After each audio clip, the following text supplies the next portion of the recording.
I wear no pants. I wear no pants. I wear no, I wear no, I wear no, wear no, wear no pants.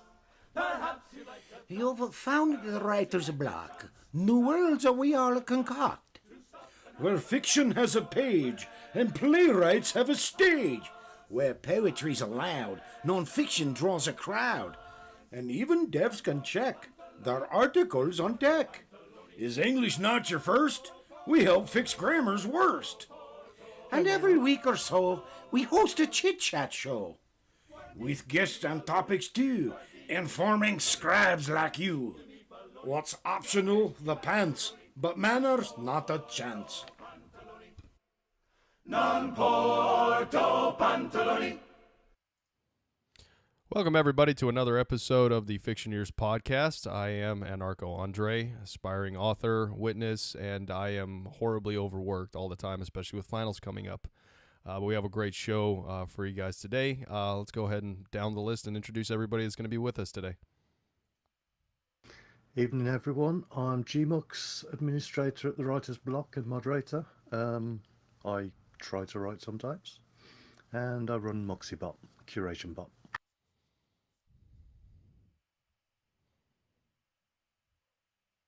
John, over to you. Oh, Leonard's not here. Okay. I'm John Knight. I write a little fiction, write a little poetry, and I make a lot of typos. We'll be hopefully talking about my short story, Armistice Inc. tonight, and I hope we enjoy it. Lena. Hello, I'm Lena, and I am an idiot. Sorry about that little introduction there. I am a writer-ish. I spend more time in the grammar channel, correcting grammar, language, linguistics, and whatnot. I believe Shadows is with us. If you'd like to pitch in, you're welcome.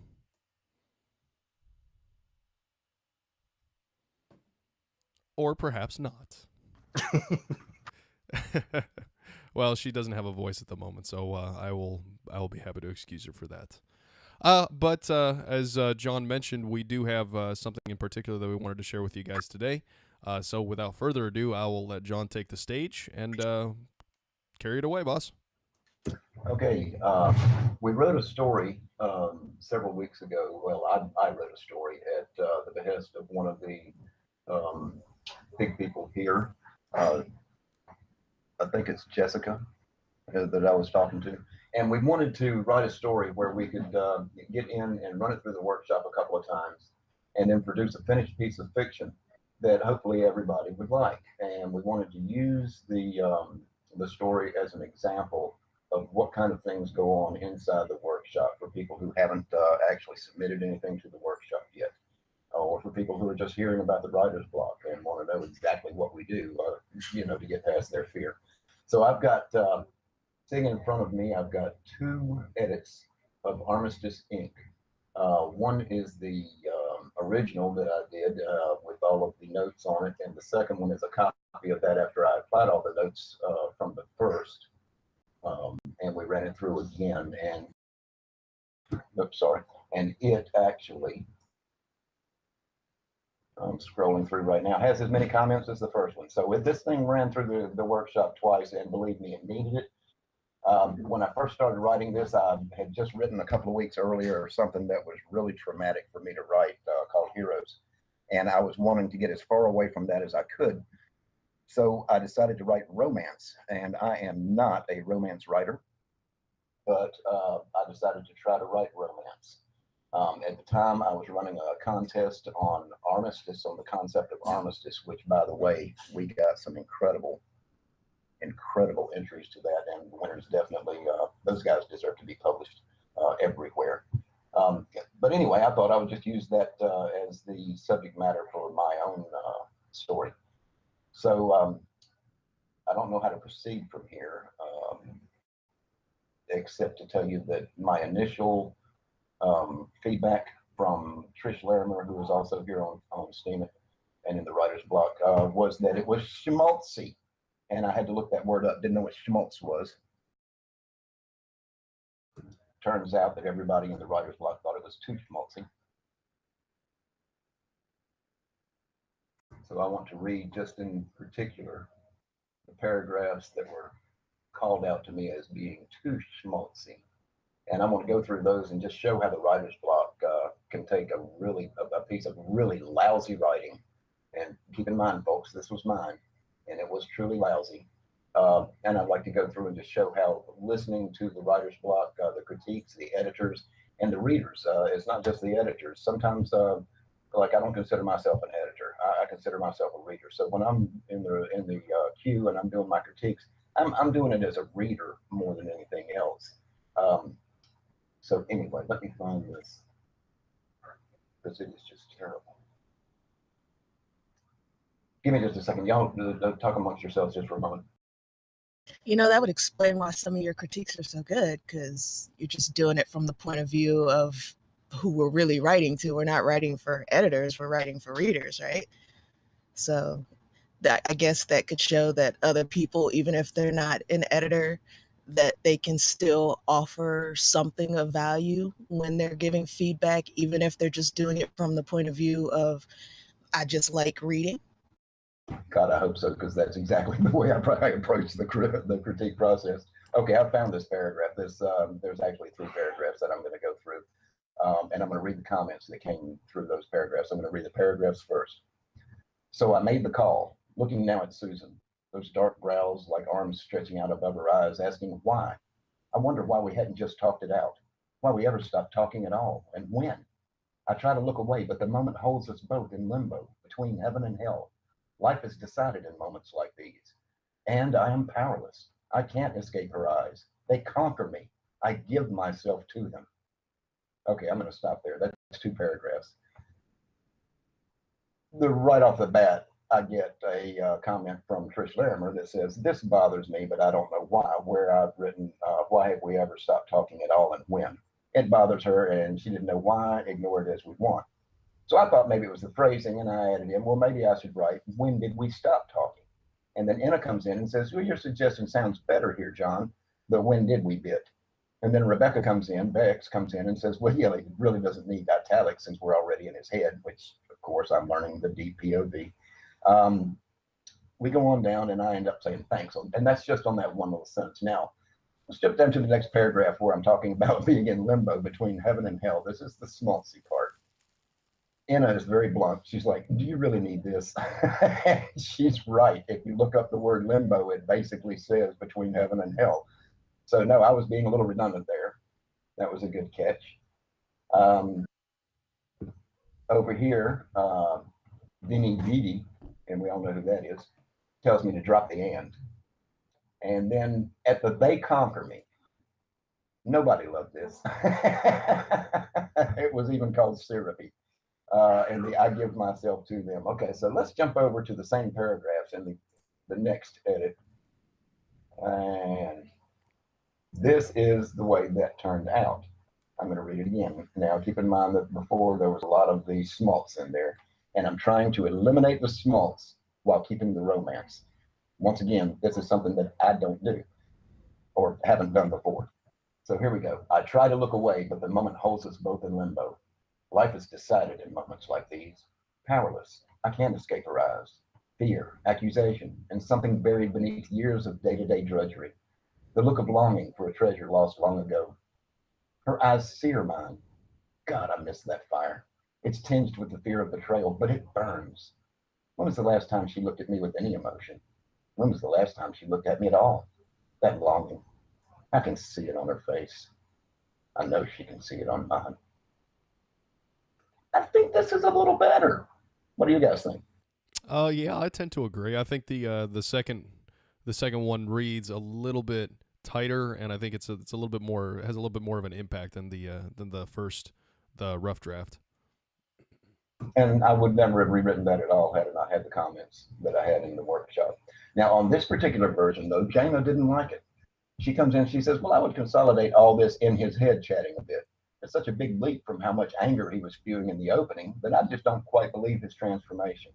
I love the sentence before this inner monologue. When did we stop talking? And I love what comes later. She doesn't speak and I can't. I recommend that you tighten up what comes between so we really feel and believe that he remembers and longs for what was good in their marriage. So I looked at it again. In the final published version, it's a lot easier to find this stuff when you're looking through the edits. Okay.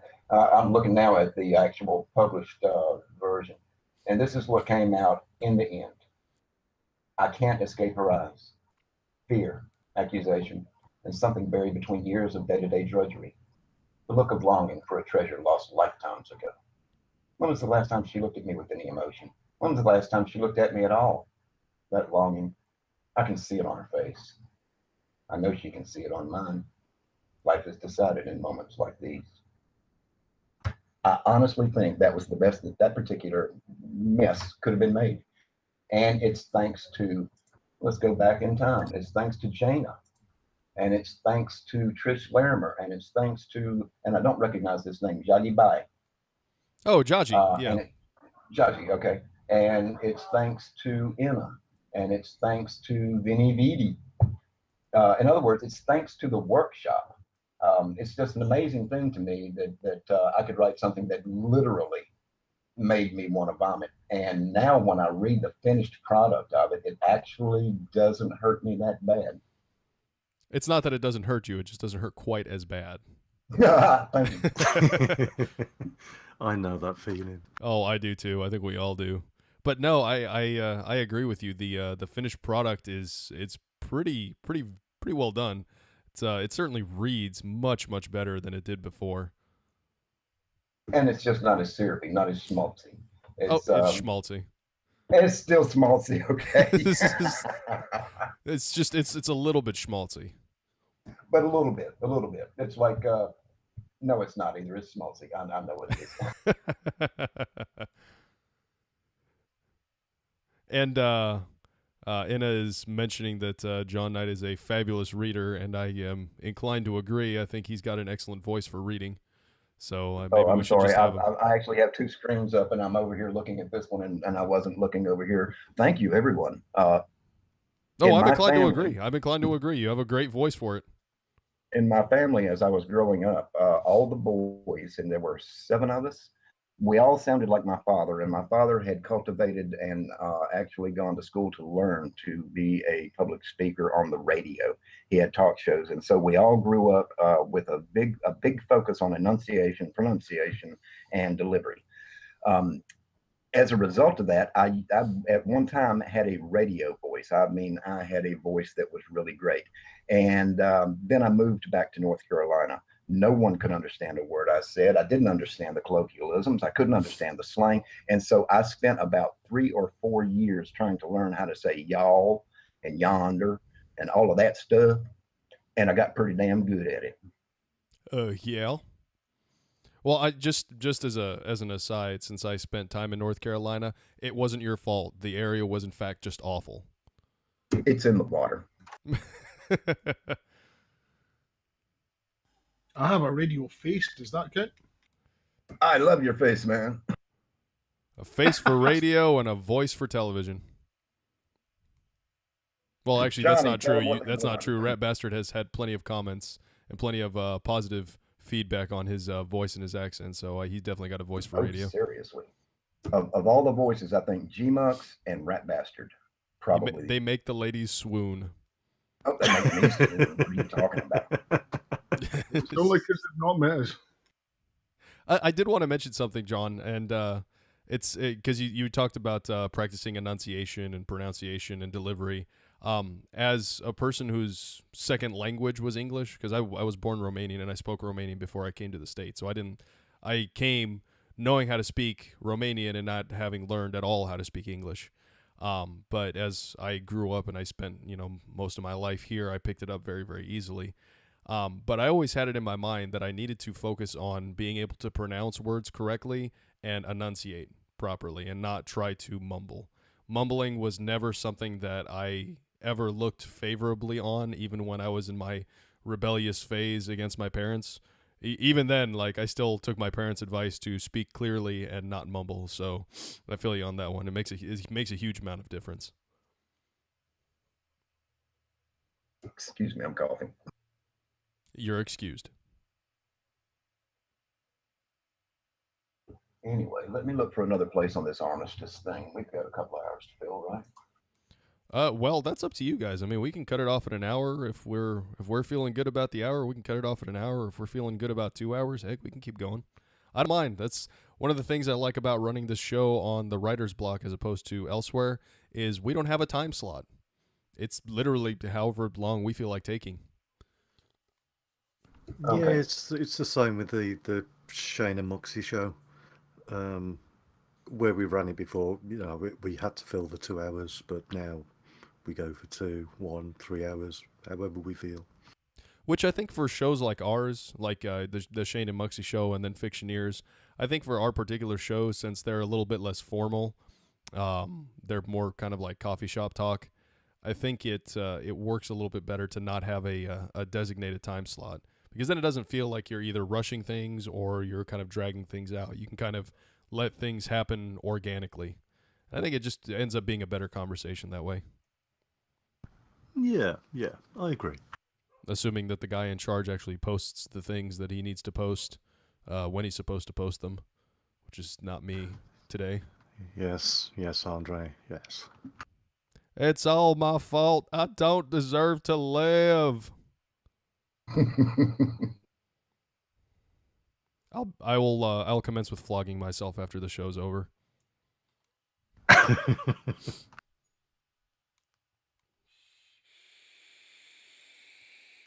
I do want to read something else that I've been saving this for a long time. Well, by all means, if you're this excited about it, I'm curious to hear. It's kind of funny because I want to read some of the critique off of the very first thing that I submitted to the writer's block. It was my short story, The Blood Part. It was my introduction to you guys, and you ripped me a good one. I thought it was great. I thought I was Hemingway. You guys showed me where I was not, and for that I am forever grateful. But I just want to read. There were several comments like this throughout this piece, and like I said, I was your typical newbie here. I walked in thinking, "Oh, great! I finally found some writers. I'll hang out with them. Let me show them how good I am." And I had already published. Yeah, I had already published. I just wanted to be equal to everybody, right? I had already published the thing, and it had been curied, and I'd been on Steam in a week. Didn't know what curie was. Had no clue how anything worked. So somebody says, "Hey, you ought to come over here to SFT," and so I jump over there and submit something to the queue. Okay, this is how I met Bex, and I just love Bex to death, because she really, I've told her, and I'll say it to the world, her critiques are building my future, and that's just the best way I can describe it. Everything that she tells me is dead on. But anyway, this was one of the first things that she ever said. I had written this story. It's about 6 pages. So this is her comment. Okay, we're to the first scene shift. I know A, Mateos is injured. B, someone named Aurelia is involved. And C, they're running from a mine compound, apparently with a vehicle because the ground they covered. But I know nothing about who they are, who or what the narrator is, or what the countryside they're fleeing through beyond the dust. In a 6-page piece, I think you can dedicate at least some words to giving me more sense of these people. Okay. That was some harsh criticism from my point of view at that point in time. If I were to see this on one of my pieces now, I would think, oh, Beck likes this. Yeah, she only dedicates time to pieces that she sees promising. Right. But the first thing, the thing that I want to bring out is that was a really good critique. And for someone who's first submitting their work, we all have the idea that we just hope we're accepted. We hope we're as good as we think we are. We hope we've got something we can work with. We just hope to be accepted. And there's a fear, I think, that prevents people from submitting to the queue. They want to know, but then again, they don't want to know. So I just wanted to bring that out. That to me, at that point in time, I thought that was horrible because I intentionally left all those things vague. I intentionally did this, that, and the other. And I didn't know that I was doing it wrong. I actually thought I was doing it right. Now, in 2.5, 3 months of being on the block, I have figured it out that, yeah, I wasn't doing it right. I remember reading Emma's, the very first thing I got from Beck's almost killed me, took me forever to get over it. I'm the same way. I have actually not finished re-editing the blood part. I am embarrassed to say. Well, that's all right, boss. I haven't finished re-editing a whole crap ton of stuff, so you're not the only one, I promise. I think that's most of us here. Probably is. But yeah, if people can get past that fear and just don't worry about it, because when somebody comes down on you like that and really just rips you to shreds on the things that you did intentionally, well, that means they gave a damn. They cared. They thought it was good enough to make that kind of a comment to, and pay attention and get over the fear. Just get in there and do it. Yeah, and I've also had that experience where I've tried to do something intentionally, and then the comments that were made were like, well, you haven't done this, this, or this, and I don't really know what's going on with this, and it doesn't seem like there was enough for us as readers to go on with X, Y, and Z. And I'm like, I know because I wanted to do it that way. But then I go back and read through the comments, and I'm like, well, they actually have a point. The reader probably does need a little bit more to go on than what I've given here, so I need to find some kind of creative way to add in details without spoiling the surprise.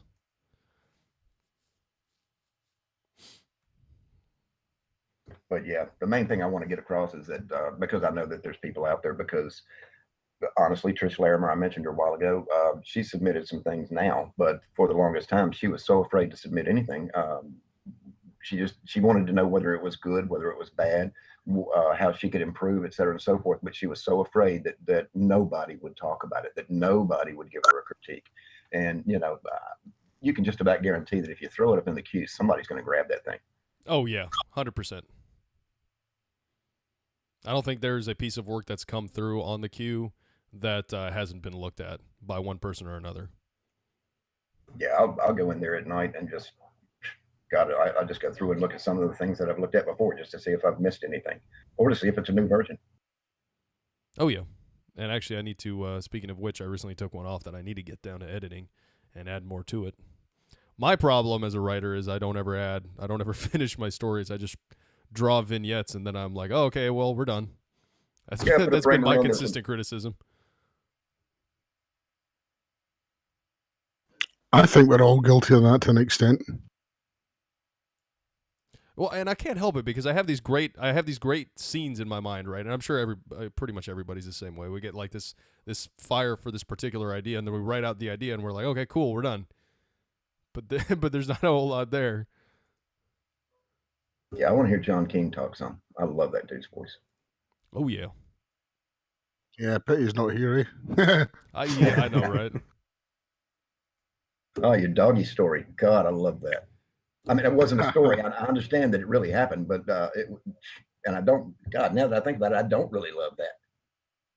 Well, I'll tell you what, mate. I'm not in love with him at the moment. He's sitting right next to me, breaking wind, and he is stinking.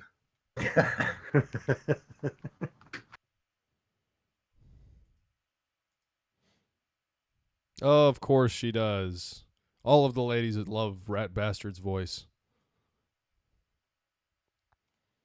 I'm over here with my continental American neutral, and like, yeah, I'm so cool. Not really.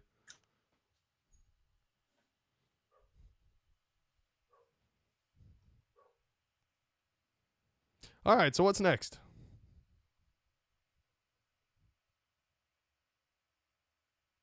I have no idea. Other than I actually put some work through the queue last night myself for the very first time. No. Yes. I was a little bit scared. Is it still there? That's your first? No, it's not. It's not there anymore. It's been posted now. But, was it the hard fork? Yeah, it was for the hard fork competition. That was a freaking awesome story. Thank you. But that went through the rounds of. I think Rhonda went through it. Bex. Who else did? Tiny went through it. Did you throw a few comments in there, John Knight? No, I didn't. I was getting ready to click on it. I was working my way through the queue that night because I saw your thing there. I was going to save it till last, and as I went back to click it, it disappeared. Way to go, Muxie. Oh well. That's okay. I knew what was going on. I waited about 2 or 3 hours maybe, and actually, I think I waited till the next morning. Went over to your page and just read it. Well, it was my first go through the queue, so I wanted it in and out as quick as possible. But yeah, I love that story. I'm gonna have to look it up. I'm genuinely curious to read it. I think, right? Yeah, I see. Yeah. Oh, okay. See, and I caught some of the back scroll on that conversation about IC, and there were a couple of jokes lobbed in that particular vein, and I was chuckling about them. But I have to go back and read it now. Everybody's saying it's so good. I have to go back and read it. Yeah, unfortunately, I called the AR implants eyesight, and Apple have already got eyesight cameras, so yeah. Boo, Apple. I smell a lawsuit. They're going to be coming for you. Well, I've changed it now, so yeah. Which is a shame, because eyesight is really clever. I can understand how Apple would already have that. Bunch of rat bastards they are. No offense, rat bastard. I'm taking it. I don't know. I think that makes the story even more believable. I mean, it takes place in the not too distant future, 2040, right? 2029, I thought was, if I Yeah, remember correctly. 2029. Oh gosh, yeah. So that makes it very believable. I mean, if Apple already has a product out there called iSight, what was it called? Eyesight. Eyesight, yeah. Yeah, iSight, then there you go.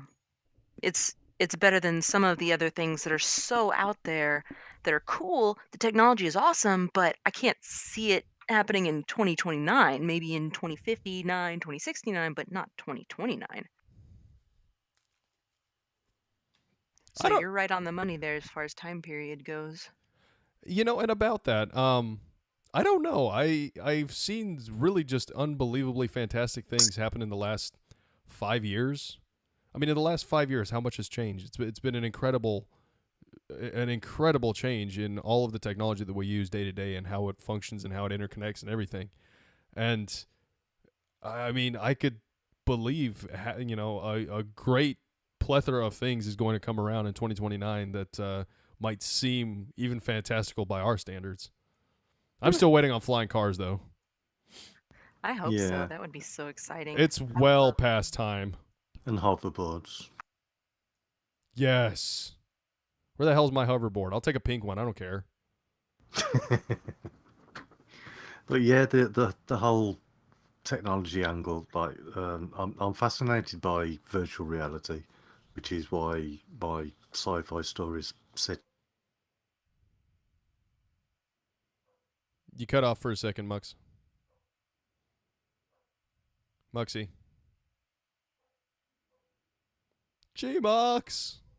He slipped into a virtual reality world. Apparently. Why am I not surprised? It's always the British. Which actually, Gmux does have a virtual reality setup, I believe, in his house, which I'm completely, utterly, absolutely jealous of.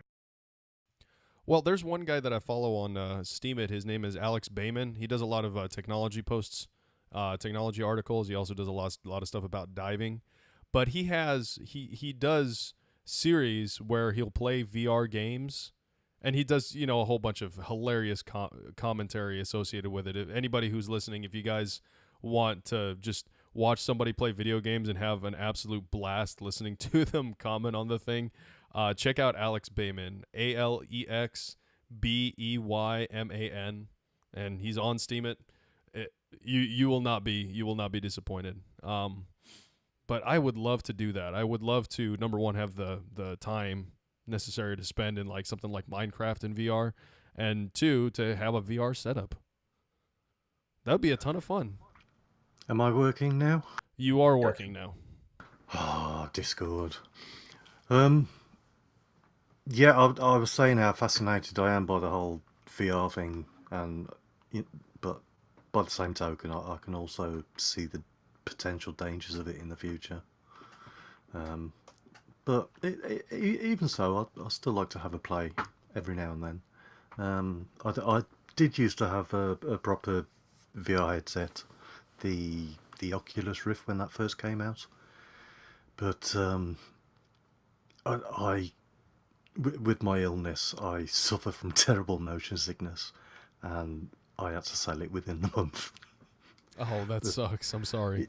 Yeah, but when I got my new phone, as part of the package, they gave me the Samsung Gear headset that you plug your phone into, and it's not a bad setup for what it is. So every now and then I'll put that on, and my son's got Minecraft on it. He plays Minecraft in VR on it, and yeah, it's quite fun. That is one thing I worry about is motion sickness. I don't get it easily, but I do definitely get motion sickness, and that would be terrible. I would be so upset. My ex-wife got terrible motion sickness from 3D movies, so like 3D films was out. So yeah, I understand you. Yeah, I was really annoyed more than anything because I'd pre-ordered this thing, and I think I waited 6 months for it to finally come out, and it arrived, and I played, well, messed about with it the first day, and I felt okay. But more than probably half an hour on it, I would literally be in the toilet vomiting. Oh, good lord, that's Terrible. terrible.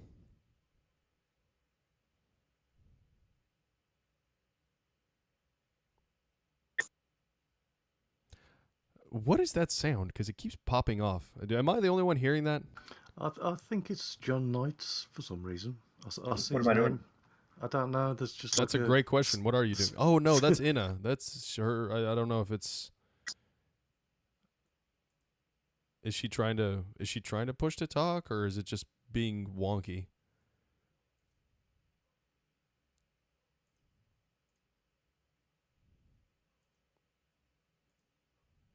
I don't know. Well, that's all right. We'll take care of it. Oh, you know what? I know exactly what it is because when she's typing, she's accidentally pressing the push to talk key. I know because I have my left Uh, shift set the same way. So when I'm in a chat room and I'm typing because I accidentally hit the left shift key to capitalize, same thing will happen. And I will not switch it to anything. I don't care what anybody says. I switched mine to alt very early on, but then I would be trying to chat away with people while still doing 3D modeling on my computer, and that uses the alt key a lot. So Yeah. I'd have the same problem. I finally found a use for the Windows key. Okay, so then my question is, when you hit the Windows key, Discord overrides the previous function of the key. Now that stupid little box pops up. Okay, yeah. See, that's why I couldn't do it. I was thinking about that, and I was Yeah. like, yeah, that's not gonna work. That's just gonna annoy the hell out of me. Do the tilde or whatever it's called, the little squiggly above the tab. Oh yeah. That's what I did before I got a gaming mouse and got into gaming. Then I had to put the button on my mouse itself just so I could talk to people without moving my hands away from important keys. But that's just too far up the keyboard. You have to stretch. Yeah, see, mine is the down arrow button, and I actually am able to push it with my toe as I'm doing things with my hands. Multitasking, baby. Woo! Nice, nice. You know, I always said if I couldn't use my hands, I would write with my feet. Like I'd just figure it out and punch the keys on the keyboard with my toes. So, Well, I mean, I feel it. you can do what I do and just roll your face across the keyboard. That's how I write everything. That works too.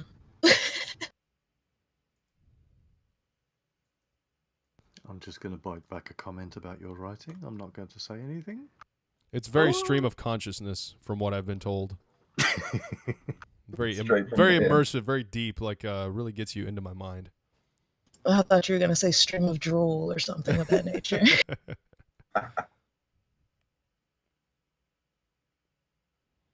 My ex-wife was the same way. She does all sorts of stuff with her feet. I'll never understand it because I am about as flexible as a wooden board.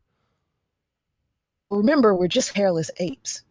And there was a time where the feet worked a bit more like hands. So maybe some people are still feeling that instinct all these generations, whatever later, eons.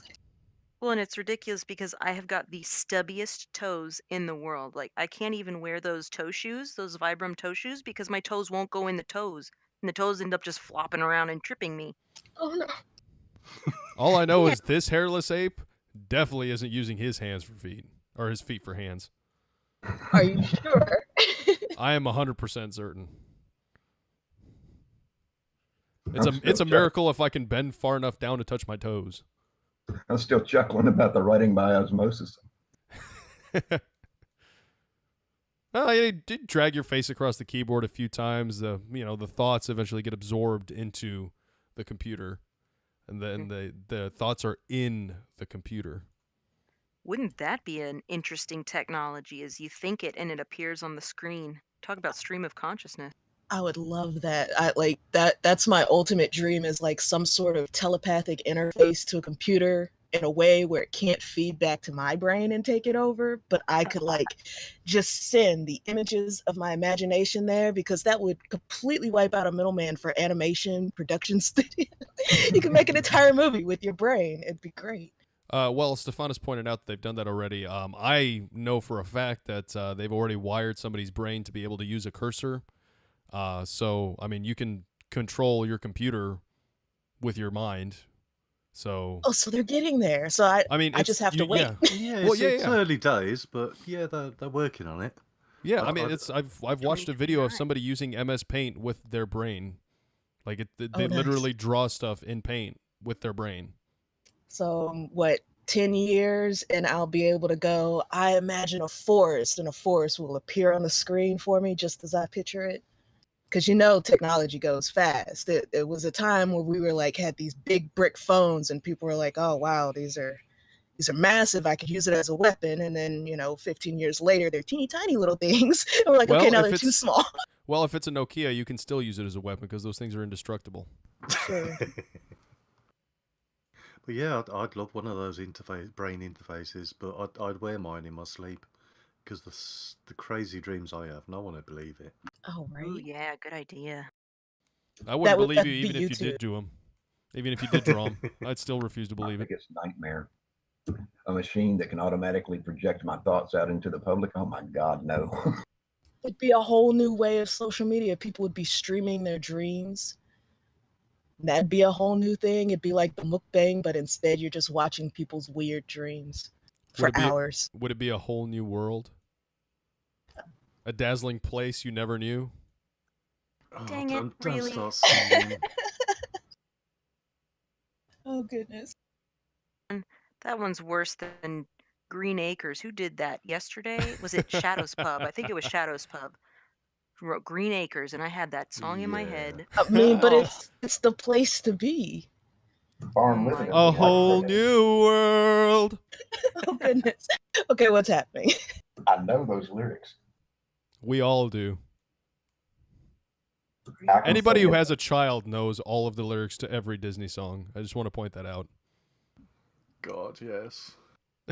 Yeah, I don't have a child, and I know all the lyrics to every Disney movie. Well, Same. I think you I'm also have just to take saying, anyone that was a child. I'm just saying, I'm pointing that out, that if you do have a child, if you're an adult and you have a child, you know every Disney song back to front. Also, if you're an adult that was a child, I was never a child. you were never a child. I was never a child. Oh. I came out of the womb fully grown. Oh, that's unfortunate for your mother. It was very uncomfortable for her. I'd imagine so. I'm trying not to imagine. All right, so now that we've gone on that tangent, Can't you just see him popping out though and like adjusting his tie, being like, "Hey, okay, gotta go, thanks." I'm Got still class. thinking about the poor victim in this situation, the mother that had to oh no. what makes it bad is my mother is significantly smaller than I am. And to be fair, I actually had to be birthed by C-section because she, when it was time to give birth, she didn't dilate enough, so I had to be delivered by C-section because I was starting to like not have air to breathe anymore. So I actually did come out significantly explains a more lot. grown than I needed to be. I mean, I was born a month late, but I didn't get much bigger. It was just an entire month late. You overcooked. I sure did. Well, she was comfortable. I don't blame her. So was I. Right. Although I'm still, I don't know how this has to have been some sort of dimensional technology involved in your birth for you to come out full size with a tie that's straight. I'm still on this imagery. Well, my mother's womb is like the TARDIS. There's a lot more room inside than appears on the Oh, outside. okay. I'll stay for that. That's less horrifying. Way less. All right, John, I guess needs to go. Thanks for stopping by. And, thanks for being on and sharing with us. Hey, I'm just glad everybody liked my reading voice. Absolutely. It was very sexy.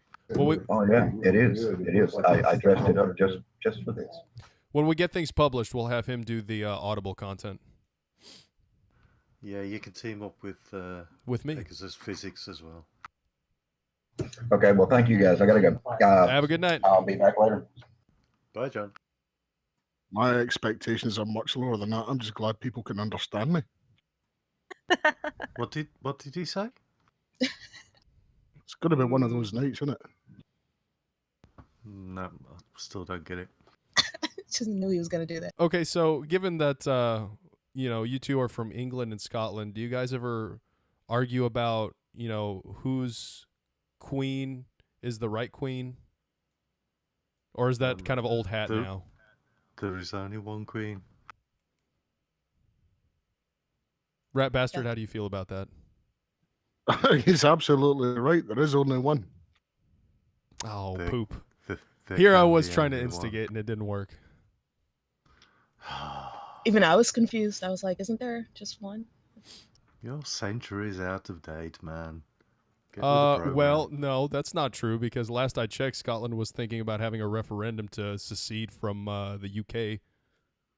They voted no on that one. I know, but it was still there.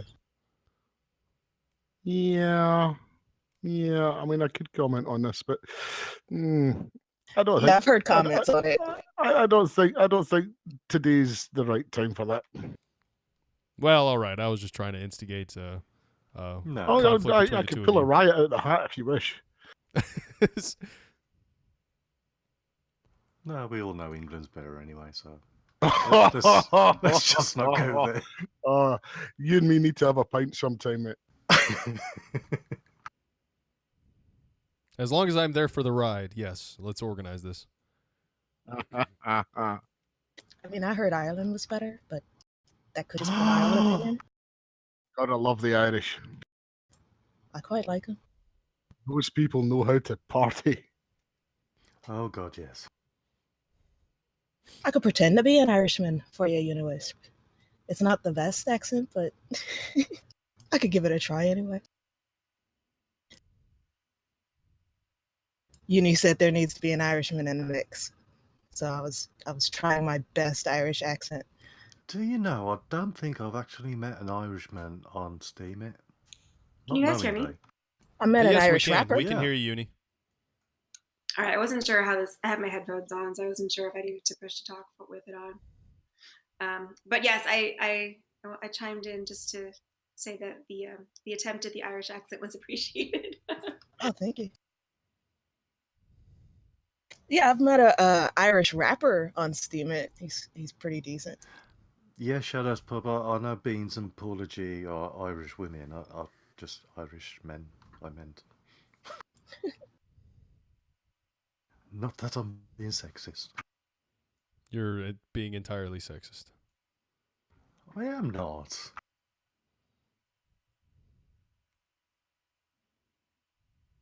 Actually, another Irish female, Miss Las Vegas. She's not living in Ireland right now, but her hard fork story has an Irishman that pretty much like rules the world. Yeah, oh, wow. I read that earlier. That one That's made me impressive. laugh. Why did it make you laugh? just because I know her.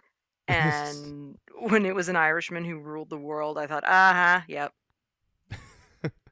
Oh my God, no. Newfies are not pretty much Irish. They're just terrible.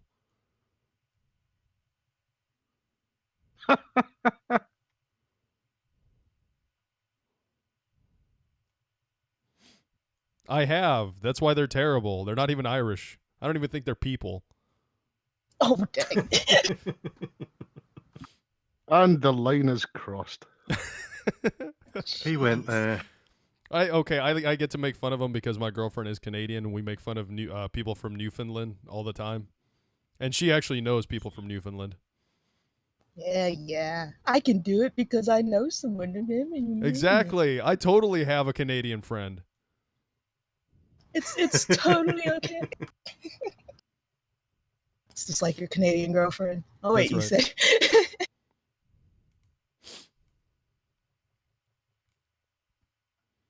All right, so we've gone way off track, and now we're talking about Canada and Newfoundland.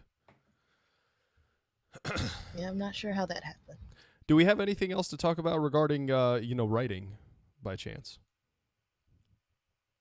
Ooh, Heart Fork stories. Actually, we can go on about that because we've got some pretty cool submissions come in.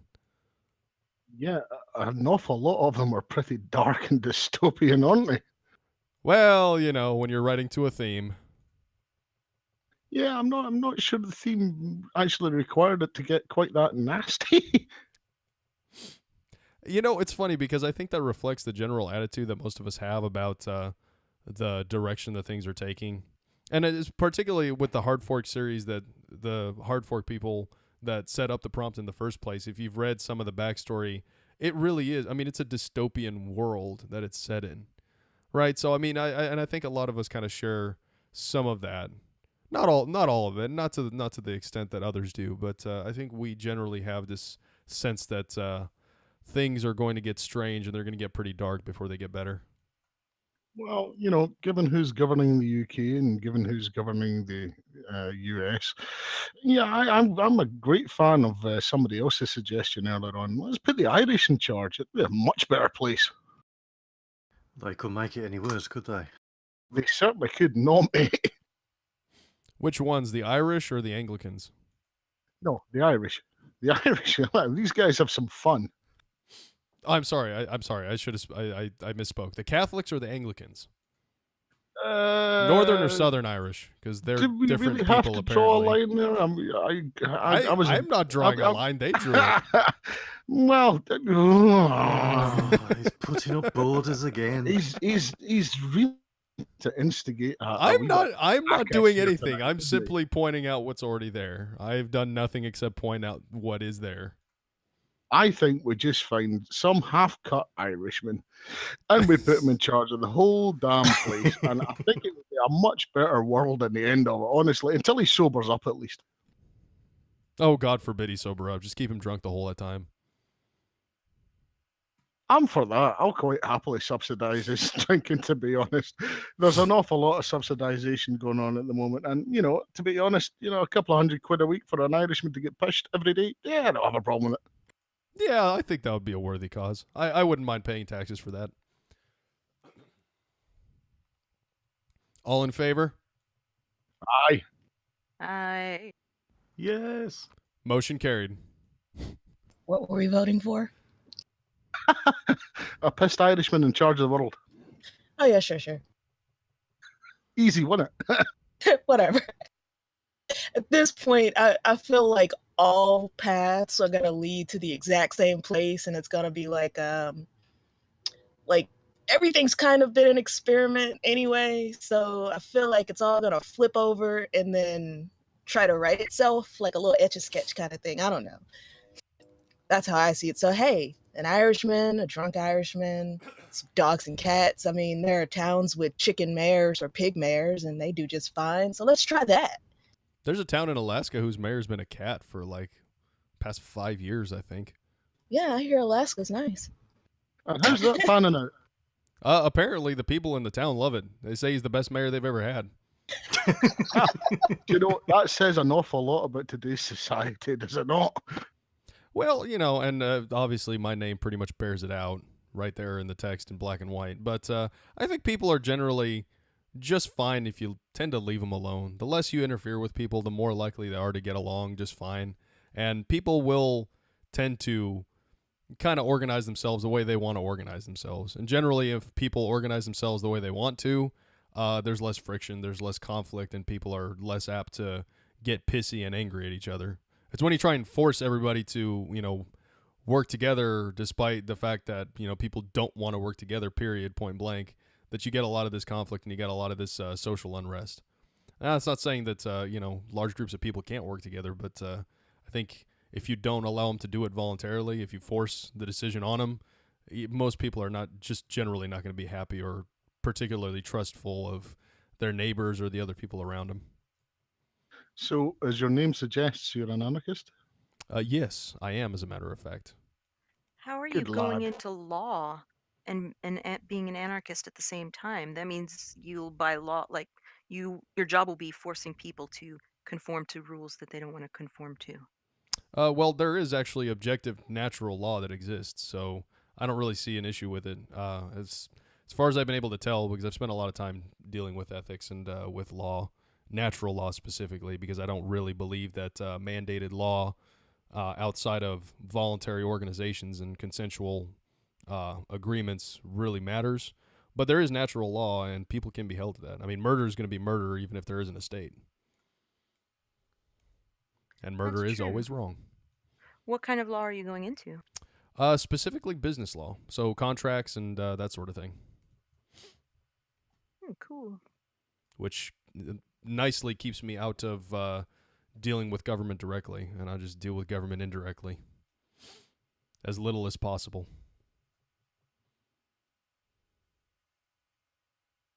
Well, I got to say, given the state of the affairs at the moment, that's a good call.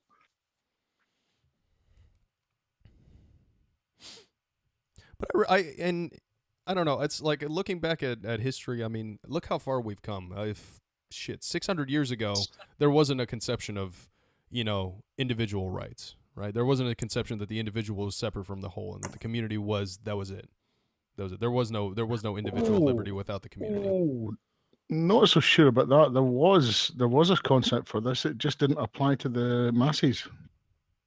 I think it depends on which culture you're talking about, because there are various cultures that go back way further than 600 years that had concepts of individuality, but also incorporated those into, the individual for the sake of the society or things of that nature.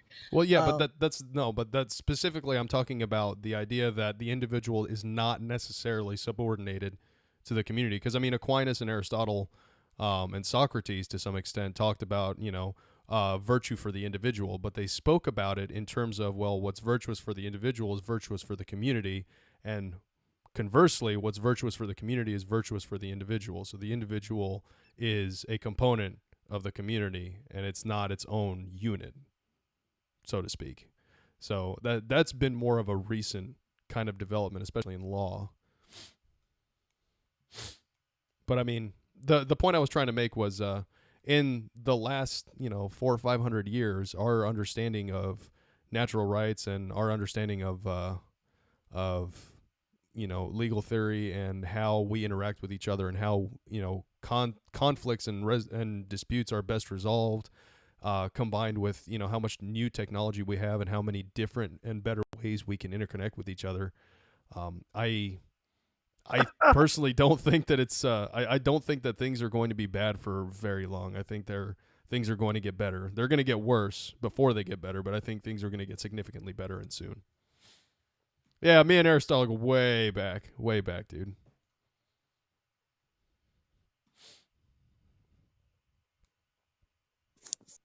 Socrates is an ass. I don't know if anybody's had the displeasure of having to read Socrates, but hot damn.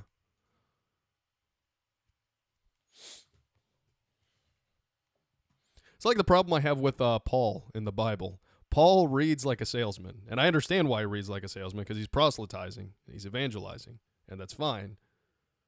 But it's very difficult to continue to read him over and over and over again, because that's what he does. And then Socrates just asks questions indefinitely. He always asks questions, which is cool. It's a Socratic method. It's great. It's wonderful for learning, but it gets kind of annoying sometimes. You wish you would just get to the point. Does he do the thing where he asks the question and then answers the question that he asked? Oh, no. He'll ask, like, Okay. if you read Socrates, he asks somebody a question, right? So he establishes, like, okay, so we're going to start from here, and we both agree this is true, right? And the person says, right. Then Socrates asks a question, the person answers, and then Socrates asks, well, what about this? Okay, well, what about this? Well, if you said this, but what would that mean for this? And then what about this, though? Well, wouldn't it be true that this? Well, if that's true, then isn't this? And it just goes on like that. It's like 600 pages of that. So, like talking to a child, basically. Or a Someone lawyer. That's kind of a child with a slightly expanded, or a lawyer. Or a Slightly lawyer. expanded Or vocabulary. a lawyer. Yeah. We are like children. Actually, it's funny that you mentioned that because in the in my Foundations of Law class, the first place we started was asking what is law and why should we obey it. And we made the point that children ask this all the time when you tell them to do something and you don't give them a reason. They're like, well, why? Why? It's a valid question. It is a valid question. Sometimes It just is. a little bit of understanding as to why you want a person to do a thing would make them more willing to do said thing. That's how I was. It's like, if you just tell me why you're telling me to do something, I'll do it. Not for no reason. Actually, can I tell a quick story, a Buddhist story? Go for it. No. Does it involve goats? No. Does it involve Overruled. up goats? I say yes. Go for it. There was a monastery kind of removed from society, and every now and then a guru, a teacher would pass by on his way to a big city or on his travels or whatever, and of course they would offer lodging and everything like that, and they would learn from him while he was there. He would do some lectures, he would teach them. So one day, um, one of these masters comes in and he's got two or three of his assistants, which is a lot less than they usually have, but these monks thought, well, this is just this guy, he doesn't need much. And so they said, master, you're welcome to stay here, and but please, would you teach us something? And the man, he was very quiet and he said, why? And they said, because we would like to learn from your expertise. Why? Because we're studying on this path, and you've done it for longer and you have much more wisdom than we do. Why? And it kept going like this, and it kept getting deeper and deeper until eventually these monks, they kind of reached a little intellectual enlightenment. So wow, I can't believe this. We've delved so much into our own question, into the question of why. We've discovered so many things that we never would have discovered before.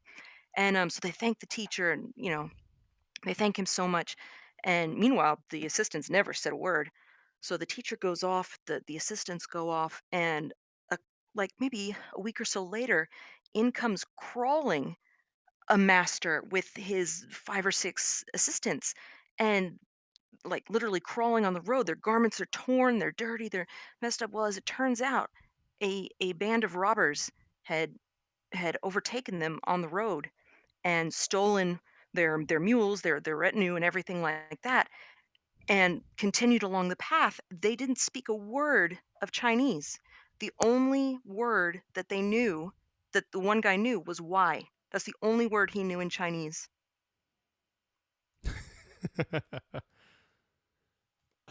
So yeah, it's interesting that I don't know. I don't know if that's a a tale pro Buddhism or anti Buddhism. Yeah, it was an unexpected twist there. It was Yeah, he wasn't a master after all. He was a Guess not. robber and a thief, but he only knew He the was a word marauder. why, and that one word led them to their enlightenment.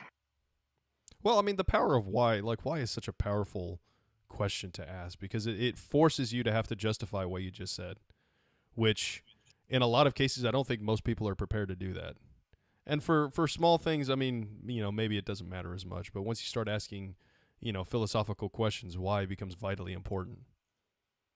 I mean, as a child, I know in my experience, they try to teachers, authority figures, and things of that nature because You cut out, Pegasus. I think at the end of the day, the biggest question out there is why is it not? Or, what's there to drink? But that's a question too.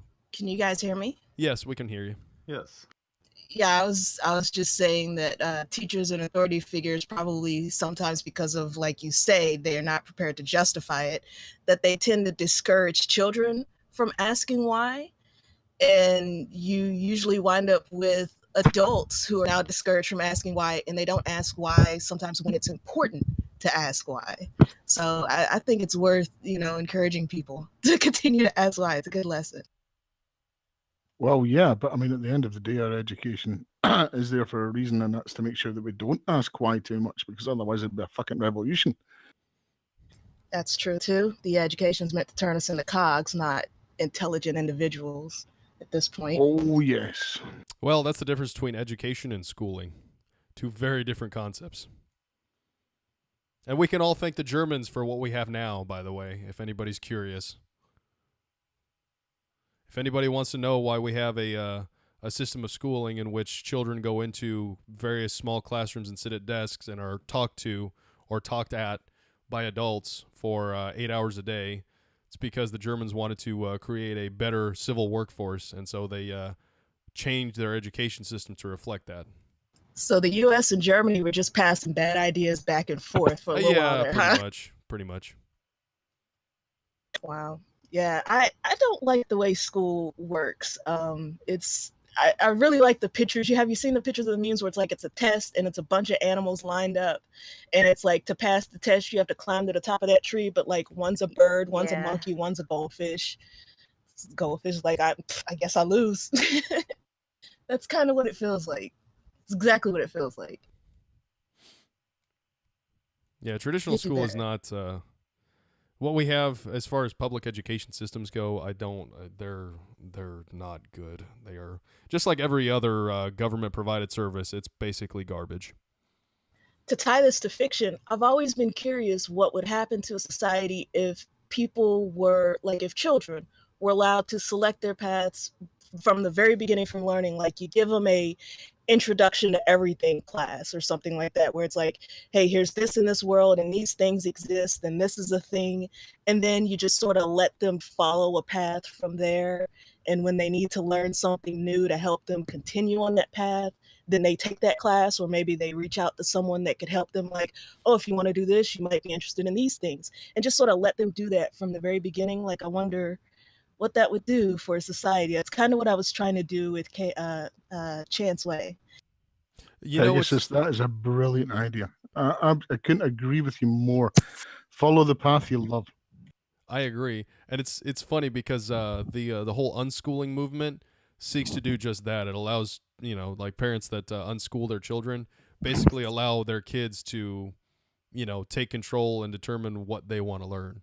Obviously they're going to learn basic math and reading and writing and how to be literate.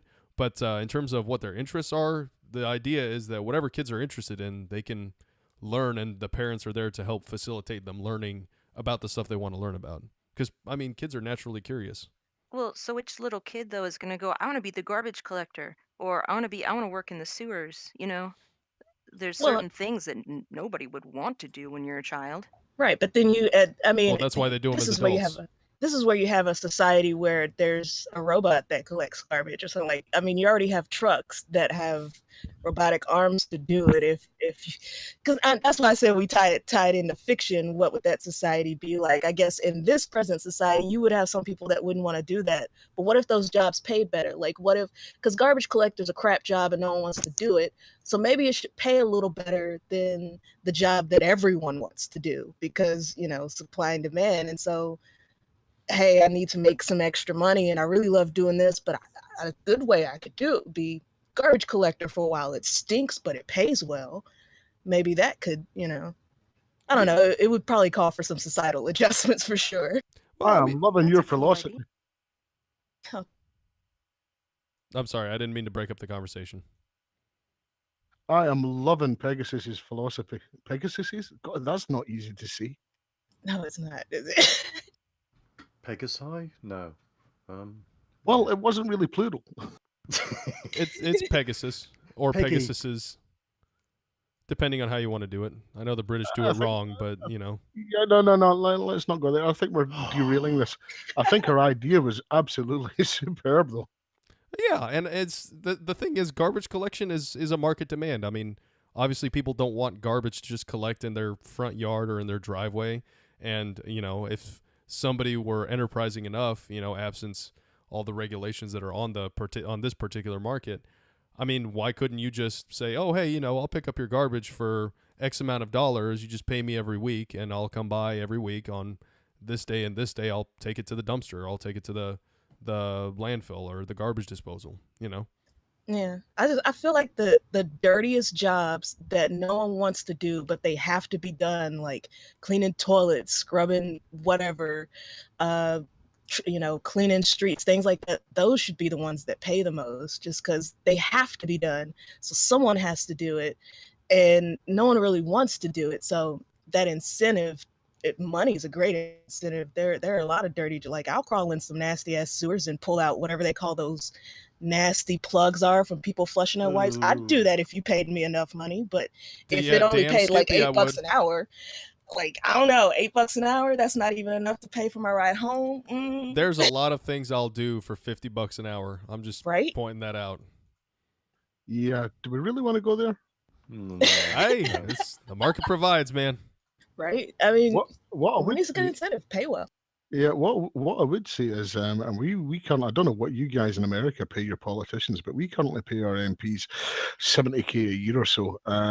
And you know, 70K a year for that kind of responsibility. Geez, I'm not sure I'd take that job on, and I could earn considerably less than that. That's a lot of responsibility. If you want to get somebody that's actually going to stand up for the people that they represent, you might want to pay them a bit more than that and get some brains on board instead of some people who are sitting on a whole bunch of shares on all sorts of medical boards and all the rest of it, and who are really just out to line their pockets. Well, we pay our senators and representatives something like 150 or 200K, and that's like lifetime. They get if anybody serves as a senator or representative, they get paid that for the rest of their lives. And you can see the caliber of people that we have. So you tell me whether it's worked out. I say No, they should be paid unless they do something. I don't think they should be paid at all. Make it a public service like it's Well, supposed they to be. didn't used to be paid. and then you never get the little guy up there because the little guy cannot afford to not get paid. He can't afford to pay his bills, and the little guy should be the representative of the people. That's true too. Well, at the same time, I mean, I also think that taxes should be, well, I mean, I think taxes should be non-existent, but at the same time, you know, since they do exist, the people that pay the highest share of taxes have the most skin in the game, right? I mean, that's a reasonable thing to say, right? Sure, but I mean, if you look at the hyper rich taxes, What about them? They still pay more than everybody else. they pay nothing. They pay more than everybody else. They pay nothing. There's a good few multi-billionaires out there who are on record as saying that they're them. I think the people who should be considered more in any situation aren't the ones who are paying more, but the ones who are going to die if they don't get some money at some point. Well, I mean, there again, I don't think it's anybody else's responsibility to provide for the other person. I do think that it's a Well- moral good. I mean, I'm not going to argue that it's a bad thing, but at Well, the a same time, society- it's not. It should not be obligatory.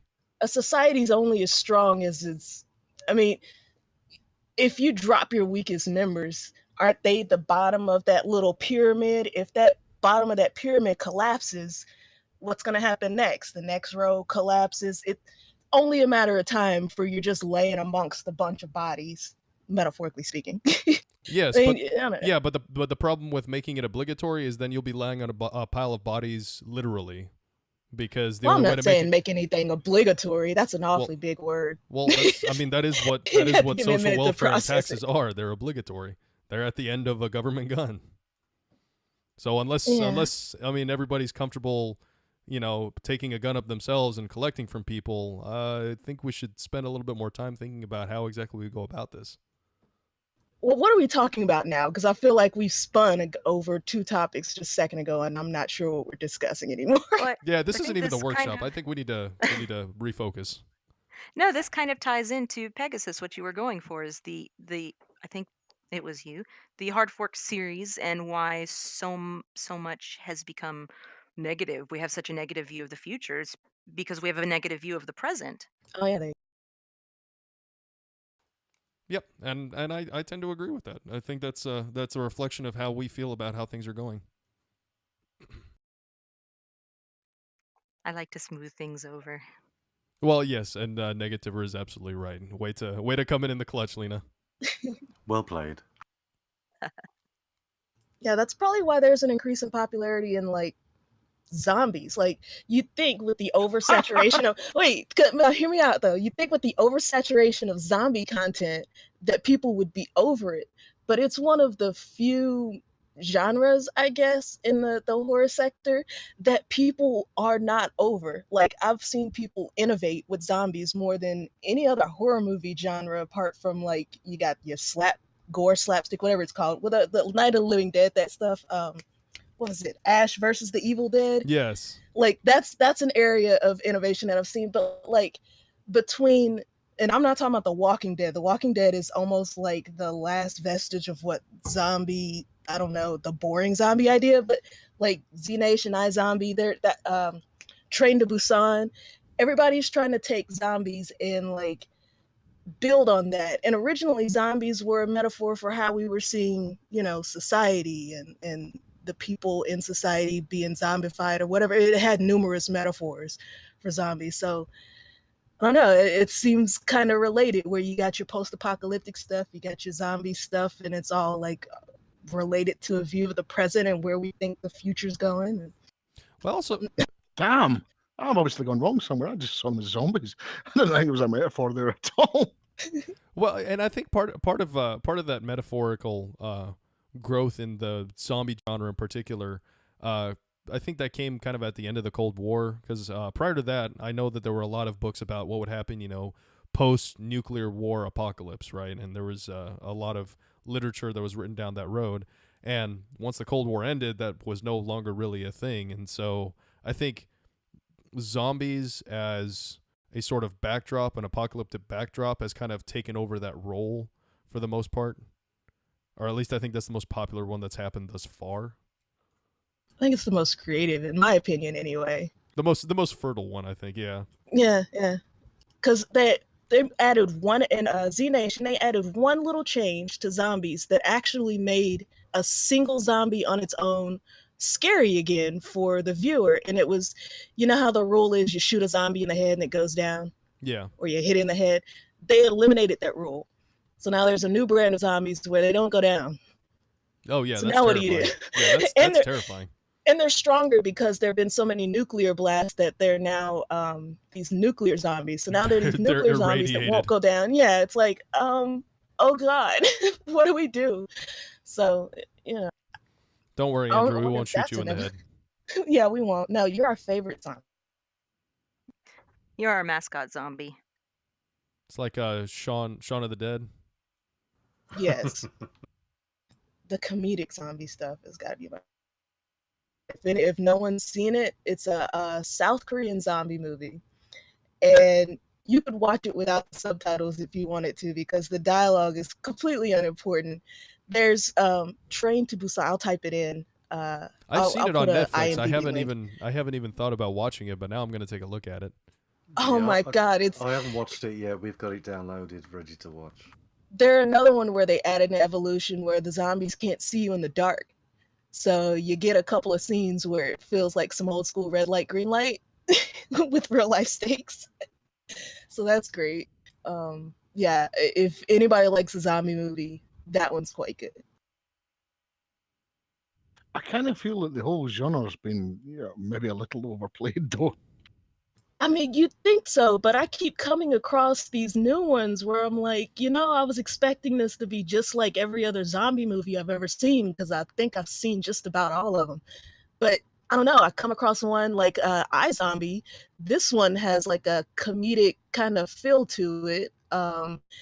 And it almost feels like the OC or those old teeny kind of shows, but it got really dark at the last season, and so the next season, like, they almost changed the world, like the setting of the world, the way it works, where zombies are more like, they're treating them more like vampires, where they have to eat their brains to stay like normal people. But a side effect of eating the brain is that you take on some of the memories and personality traits of the persons whose brain you ate. um, and if you don't, you devolve into what they're calling full-on zombie mode, because it's that kind of silly millennial type show where you go, rabbit zombie, where you want to eat stuff. So I mean, there are things where they're holding people hostage, waiting for them to turn into zombies. But I mean, it has a sort of a speculative vibe to it, because the main character was a surgeon, became a zombie, and so, as Oh, a good spoiler doctor, alert. it happened in the first 5 minutes of the show. that's that's the premise. The premise is she was a surgeon, became a zombie, and turned into an Emmy. Show begins, and then it goes from there. So there's no spoilers there, but she basically will eat the people who come in that are murdered. She'll eat their brains, so she's not killing people for their brains, and then try to solve their murder, but sometimes takes on their personality. It's a really silly show. And I thought it was going to be awful. And I almost turned it off within the first 20 minutes. And I stuck it through for the next 4 seasons, 3, 4 seasons, I don't know. And it's turned into a completely different landscape of a show. So I feel like there's a new golden age with these TV shows that are coming out. And you'd think the oversaturation of zombies would kill it, but for some reason people are like, this market is oversaturated. Let me make what I'm doing better. So that, I don't know, that comes off as like a good thing to me, because I was getting really sad with seeing art go into this really monotonous way where people just tell the same story over and over and over again. Well, the market provides competition, and competition provides innovation. There we go. So there it is. And I love it. Well, I think Monty Python demonized bunnies at one point. I think they currently hold the record for it. Yep, they did, yeah. I don't think it would be hard. It All I saw was a deer eat a bird, and that messed me up for a couple of days. So I imagine if you just have a bunny like randomly eat gerbil or something, just something that's cuter than the bunny, and the bunny randomly eats it, that will demonize it. I think the third John Carpenter's Thing movie should involve a rabbit. I think that would be downright terrifying. Donnie Darko made bunnies kind of scary. Anybody remember that? Well, with bunny costumes, I guess. I'm kind of weirded out by people wearing them. Yeah. Not really, That's all not I really remember. rabbits though. True. That was a strange movie. It sure really was. That's one of my all-time favorite movies. It would be. Why does that not surprise me? Well, just look at the bones. I think there has to be a market for demon bunnies. I mean, surely. Oh, for sure. Oh, there's a market for everything, man. I'm opening up a new Word document as we speak. Going back to Donnie Darko, remember the part where Drew Barrymore, she's leaving the classroom and she has cellar door written on the chalkboard, and she says some famous linguist somewhere said that's the most beautiful combination of words in the English language. Is that true? I've always wondered that. I think that was a subjective opinion. The linguist, I don't know, cellar door. I remember that. I did not remember that Drew Barrymore was in that movie, so that's weird. But I don't know, opinions. No.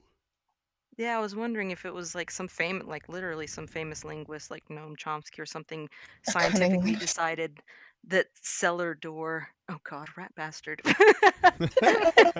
He's just How saying can what one we're all continue thinking. after that? He's just saying what we're all thinking. There's a reason I've got this name. Yeah, I remember that, and I think I I think I found contested it in something. my brain when I heard it. Like, I don't know. Uh-oh, Gmail. Oh,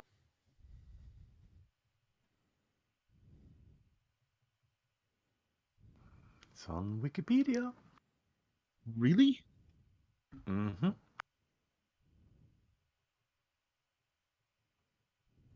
Wait, we'll read it for listeners. In oh goodness, I can't even say the first word. Phonesthetics. Phonesthetics. In Yes. phonesthetics, the English compound noun cellar door has been cited as an example of a word or phrase which is beautiful purely in terms of its sound, euphony, without regard for semantics, i.e., meaning. It has been it has been variously presented either as merely one beautiful instance of many, or as the most beautiful in the English language, as the author's personal choice, that of an eminent scholar's, or of a foreigner who does not speak the language. And then let's see, those were cited as something. The original instance of this observation has not been discovered, although it was made as early as 1903. I think I can wow. clarify this. It's bollocks.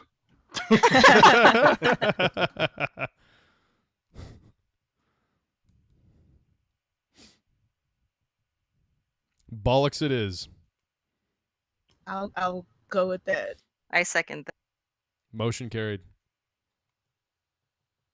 Also, here's this.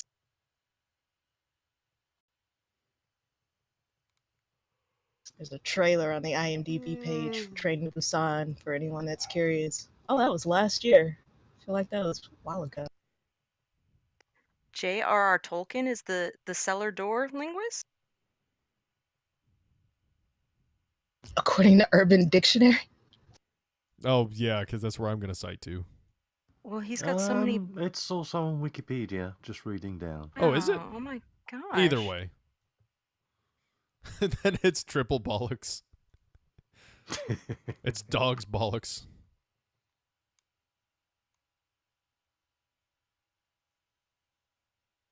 Well, that was fascinating. All fairness to J.R.R. Tolkien, that man probably had a very peculiar sense of what sounds good and what doesn't. Oh yeah. Oh God, yes. I love his books, but God, I hate his books. I thought you were gonna say he had probably had a peculiar life. I Just never based worked. on I never worked out why they didn't just take the Eagles over there in the first place. right. Shh. No, that would Movie have would ruined have the been over in story. 20 minutes. That would have ruined the story. I mean, look at all that heartache. You know, this poor guy covered continents for fuck's sake. It's thousands of pages of two guys walking. And all it would have taken was one Smegging Eagle. Yeah, I mean they took him there anyway. I mean, well they didn't they stop by and pick him up on the way. Well, they picked a little fucker up at the end. Yeah. It's like, well, we thought maybe it was a problem with your wings, like maybe your wings would catch on fire, but you're here. So why couldn't you have just flown us here? And they saved you have a Gandalf at migration? some point in the story as well. So it's not like they were just absent and they just like suddenly appeared from out of nowhere. They were there earlier in the story. Right, they had to have been lurking, like keeping an eye on things to show up just at the right time. Would you say an eagle eye? Oh. Yeah, but Gandalf just hung about and looked cool, didn't he? I mean, he didn't really do anything, did he? I mean, he didn't even really give particularly good advice. It was all veiled and, you know. I mean, he did his "you shall not pass" and the thing with the you know, you forgot to take Balrog. the wizard's staff, and he made the he had king his come back moment. from whatever. He had his moments. Moment. That's not what you want to say about. Well, I mean, he did a couple of things. Like you remember that? Well, I guess He I came guess back to ultimately, life. I mean, In that's the helping woods, something. that. in the woods, yeah, okay, I'll grant you, in the Elven woods, yeah. Remember that old king though? He was like real aged, and he was being Yeah, controlled, Theoden. and then he brought. But I mean, I guess how much did that play into things? Sort of. I think that played a significant part. Still, you don't want to hear about a wizard. He had his moments. He's a wizard. No, I'm with you, Rat Bastard. He had a good beard. Yeah. It could be. I'm What you more want of is a a Jaime beard myself. what you want is a fucked up wizard. You know, a total piss merchant that starts setting spells off in a pub and that kind of stuff. Come on, I mean, get it going. So like Billy Bob Thornton of Wizards, in other words. So like the Billy bad Bob, Joe Bob, Mary, yeah. Yeah, the bad Santa of Wizards is what we're looking for. Oh yeah. Now I want more of a what's his name? Oh, dang it, Russell Brand. Give me a Russell Brand wizard. That'd be entertaining. Oh God, no. Yeah, somebody that blows the dresses jeez. up on the serving maids. Oh no, I can top it. Dennis Rodman. Yeah, Dennis Rodman. I don't know. He Yeah, just doesn't that's strike me as cringeworthy. very funny. No. It's not. Not very wizardry. Yeah. I think it would be an easy one because it would just be the existence. I don't know. There's only so much mileage you can get out of just be like, oh, hey, look, it's Dennis Rodman as a wizard. Yeah. I mean, I would like him to be an actual character, not just, oh, hey, let's dress up some dude as a wizard. I mean, he's already a character. Well, yeah, but he's like Al Pacino or Robert De Niro. He's just himself in various different clothing.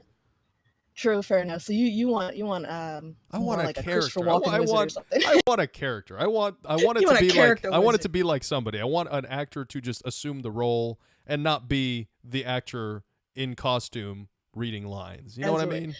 I got you. Like Daniel Day-Lewis. Daniel Day-Lewis is the perfect personification of what I'm talking about. When I look on screen, I don't see Daniel Day-Lewis. I see whoever the hell he's trying to play.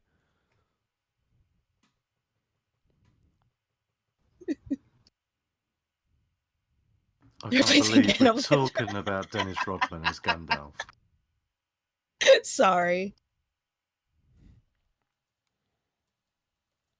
Do you know who I want to see as Gandalf? Billy Connolly. Oh, now that would be funny. Wait, Now, who? I think that Mike is bringing something extra special to that role. Who? Billy Connolly? No, I didn't Oh. hear you the first time. He played a great pirate in the Muppet movie, Pirates.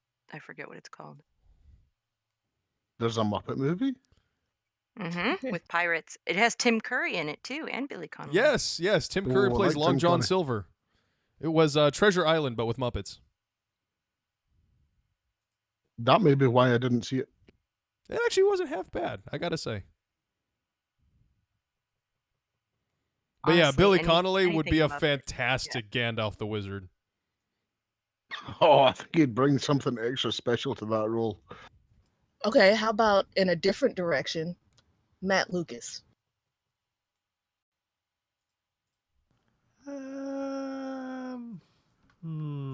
No.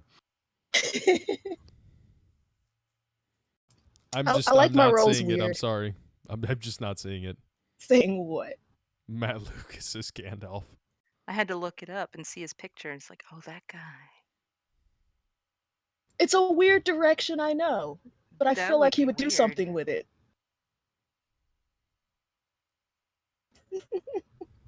Okay. No, Has, okay, I'll has go home. Pegasus had her tablets tonight? I wasn't gonna go that far. Jesus, Mux.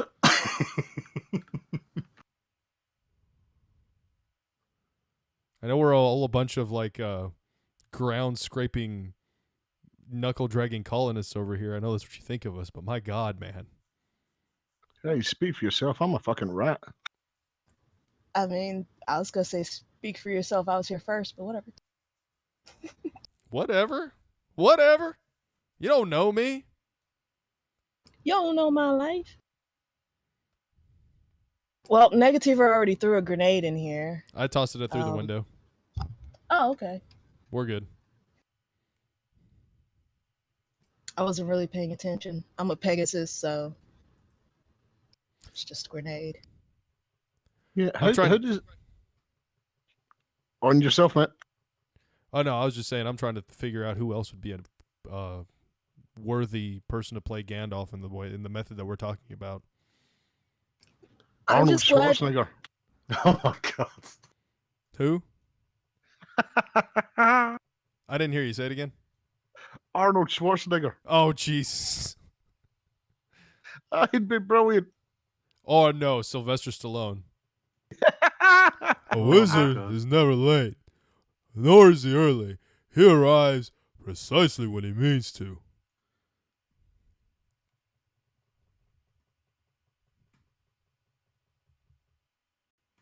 Hot damn, I killed the chat. I wasn't trying to, I swear. Oh no, we seem to have a pawn shop for pregnant pauses. I wouldn't worry about it. Oh, yeah. That's what she said. You know, I like the phrase pregnant pause much better than dead air.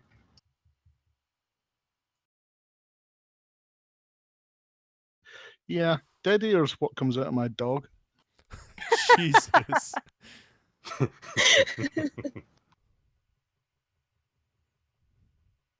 Hey, yo, Frodo. You still Yo, got that bitch. ring? I mean, it's a nice ring. It's gold. You know, I know you like gold, but you know, just don't put it on. Is all I'm saying. Nope, Thinking Zombie wins. That's the casting Oh, right there. Jesus. Pauly Shore is Gandalf, cast by Thinking Zombie. Telling you, zombie innovation.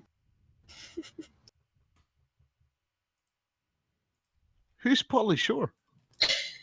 I'm Googling it right now. Are you Lad. kidding? Has Pauly Shore really not crossed the pond? Yeah.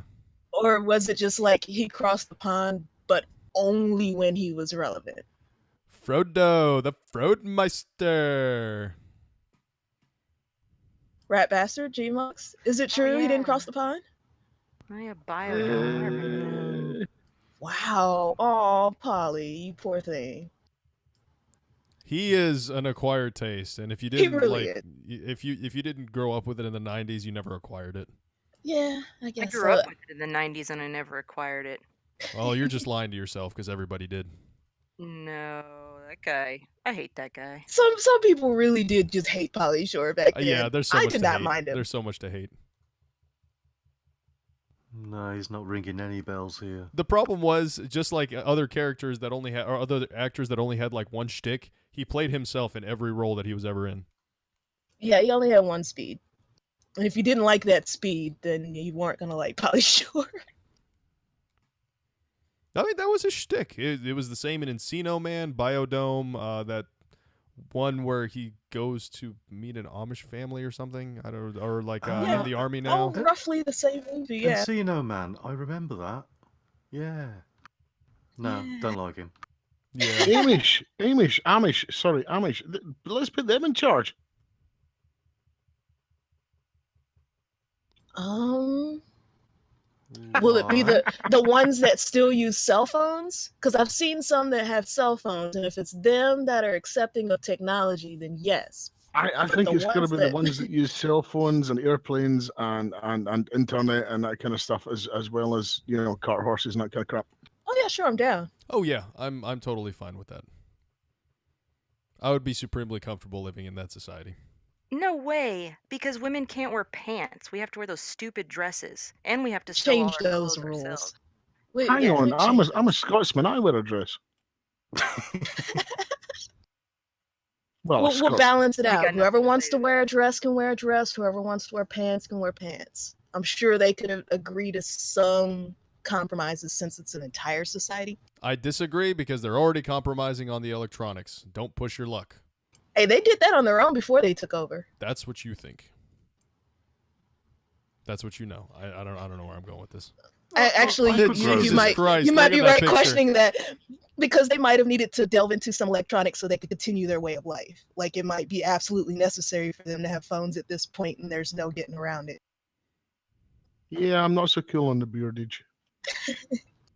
The haircut. Yeah, do they specifically shave their beards away from their mouths and stuff? How do their beards look like that? That's so abnormal. It has to be deliberate. It is deliberate. It is. Well, I can tell you now, I've got one and they don't grow in that way. That's just awful. Yeah, think the okay. beard I'm would pulling my last comment. Yeah, let's not go with them because of the beards. I'm stuck on the haircut. The beard wouldn't be so bad if it wasn't for that Sweet bowl. bowl cut, bro.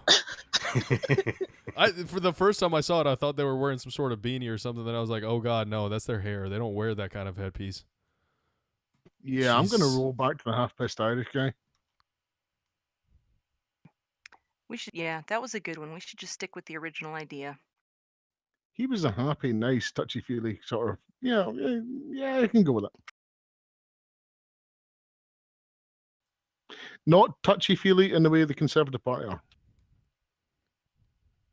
And that's the UK Conservative Party, because I don't know about the US. Almost a Hollywood. You know, Rat Bastard, you should read Miss Las Vegas's Hard Fork story, then you'll like it very much. I What did. is it about, I loved it. touchy-feely? I commented on it, and I upvoted it. Nice, nice. No, it's an Irishman rules the world. Oh yeah, he mentioned that earlier. I've got to get to reading all of these Hard Fork stories because they've all been good.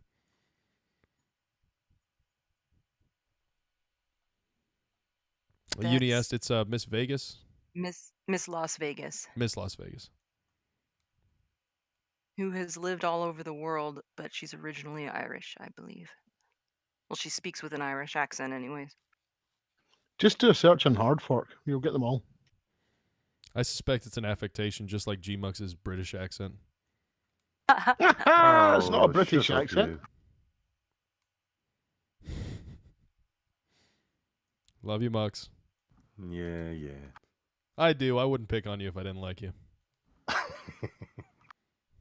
I think he's actually from Delaware. Wow. I don't even know how to spell it. I'm sure Neither some do of the most people in from Delaware. Delaware. Oh goodness. Wow, that's That bad. couldn't have been better timed. I don't even know anyone from Delaware, and we were both about to make the same mean joke.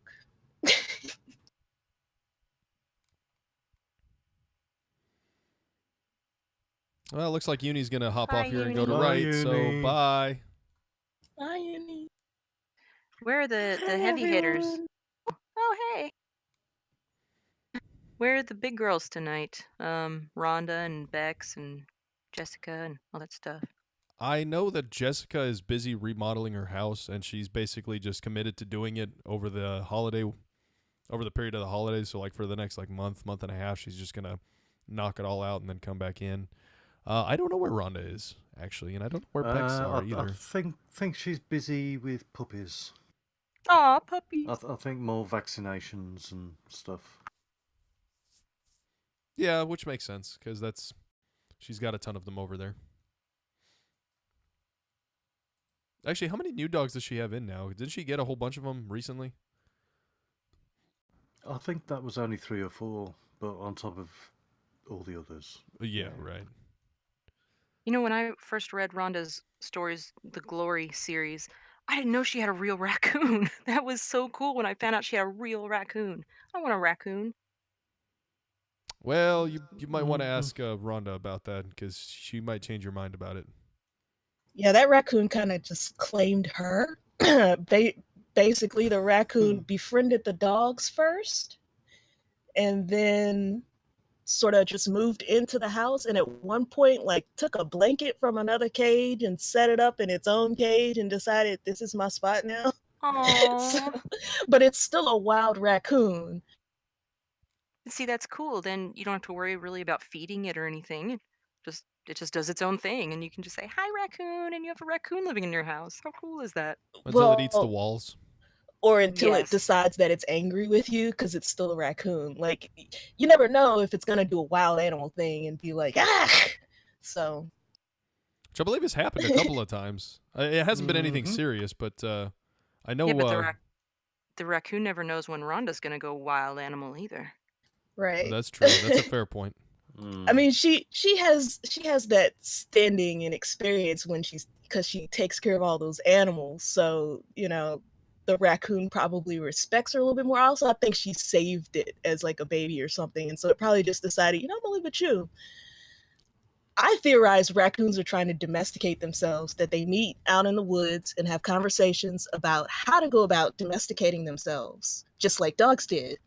And now they're trying it out, and Rhonda's raccoon is one of the leaders, telling everybody how it works. Or That makes sense. maybe raccoons are trying to get mankind from being civilized, and they're trying to take them into the wild. I don't even That think could be they're trying too. to take him into the wild. I think they're just trying to domesticate us. You know, not change anything, because raccoons obviously very much like what we got going on, but for them, not just for ourselves. I would share everything I own with a raccoon. And they would probably let you. Yep. They bring all their friends so you can share with them too. It's their little hands. That's what it is. It's the hands. If they just had paws, it'd be like, oh, a cute, fluffy animal. But it's the hands. Come on. They do funny, cute things with their hands. I mean, they're also trash pandas, and they like to attack people and just be vicious sometimes, not all the time, but they do cute things with their hands. Oh yeah, rat bastard. You could be a raccoon, a kind of a tailless raccoon. You'll have to do something with that tail. A tailless raccoon. He could wear a false raccoon tail. Wouldn't a tailless raccoon just be a dumpster diving midget? Wow.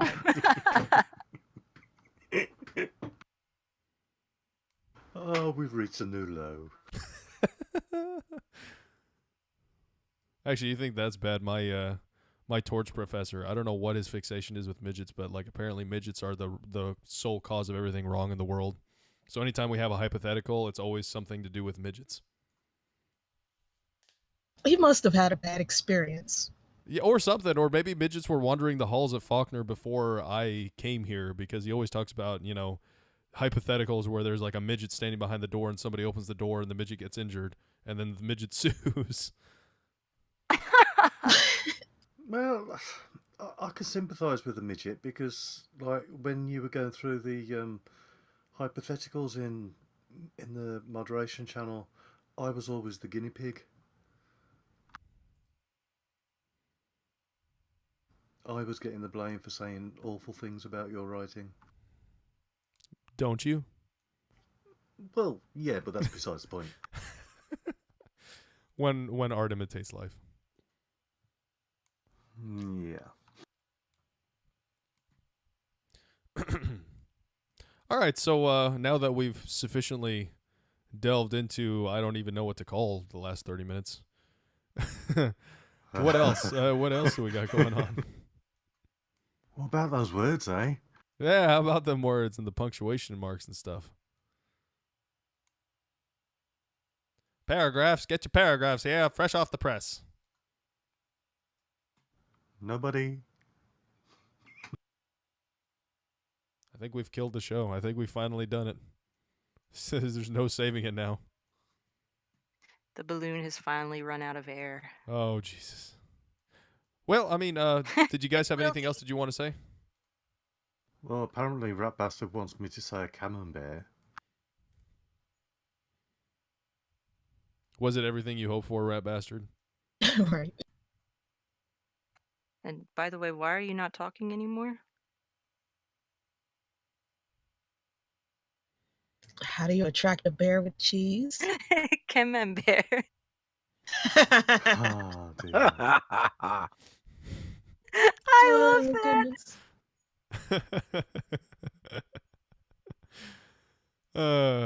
It takes a peculiar accent to pull it off, though.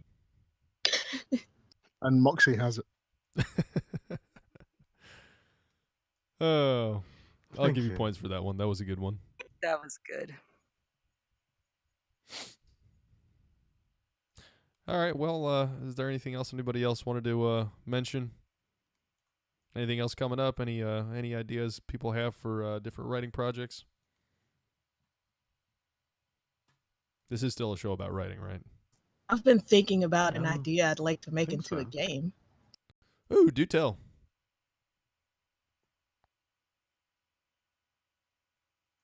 Pegasus? Hello? Hello? Hi. Hi. I Tell guess us my about it. I guess my buttons not always work. It's still in its Are you idea. using your feet still? Can you hear me? Yes, Yes. yes, we can. Okay. No, I'm not using my feet. That was someone else. That's I, me. Thank you very much. yeah, there we Ah. go. I You mean, guys are it's playing footsie? what? You guys are playing footsie? Digital footsie, yes. Oh, I didn't think Oh you said that. my. Anyways, Pegasus. Oh, I mean, it's just I'm supposed to be working on a screenplay that's like building up to being due the next couple of weeks, but this is just ideas pouring out of me of like it's an idea on a species that I don't want to reveal yet. They're kind of a different take on what consciousness could be, I guess, is a way that I could hint at it. And the idea I had for making it into a game is a sort of adventure game where you start out at the beginning and you reclaim your territory. But I know nothing about making games. It's just the idea is coming out in a form where it seems so much more suited to a game than a book, if that makes sense. I don't even know. It just feels like a thing that fits a game instead of a story or a film or whatever. Has anyone ever had a idea come out like that? Oh You yeah, could I write have. one of those choose your own adventure stories. Oh yeah, I was just Mhm. thinking that. That could be an idea. Well, I mean, coincidentally, you're also on Steam, which is home to a large number of tech developers, and I'm sure there are some game developers on here. Oh, Yeah, maybe reach out to one. oh, Yeah, where's the?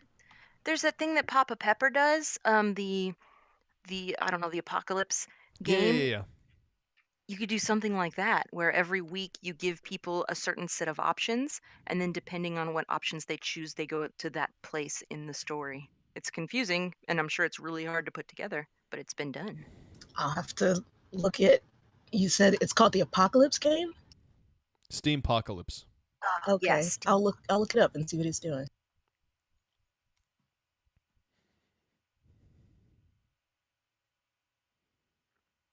I haven't done a choose your own adventure game in a while. I tried to get into the Steam Apocalypse thing, and then I died 3 posts in. I was like, oh well, that was fun for a little while. Oh, I lasted pretty long in one of the games, and then I died. So, like, real quick, how does it work? It's done through Steam posts or something. It's Steam It Posts, and he gives a little short story of what's going on. The last one I did say the apocalypse happened and you are in a town, it's been burned out and everything, and you're trying to find anything you can, weapons or food or anything, and you see a grocery store, it's been all burnt out, but you never know, there could be something in there, but there could also be someone in there sniping, waiting to kill you and take your resources. So you could, like, A, go in there and sneak around, B, pass it right by, C, something else, and then in the comments you choose which one you wanted. And then the next week, he'll say, okay, everyone who chose A, you died. Sorry about that. You're out of the game. Everyone who chose B, okay, now you move on. This next scenario. That could work. That's a fascinating way to do it. It's really fun. Hmm. And then a lot of times it's not just one choice out of four or five that will keep you alive. Sometimes out of six options, four of them will keep you alive, and then two of them you'll die. So there's a lot of chances to keep going. There's a lot of options different options that you could choose to get you farther into the game.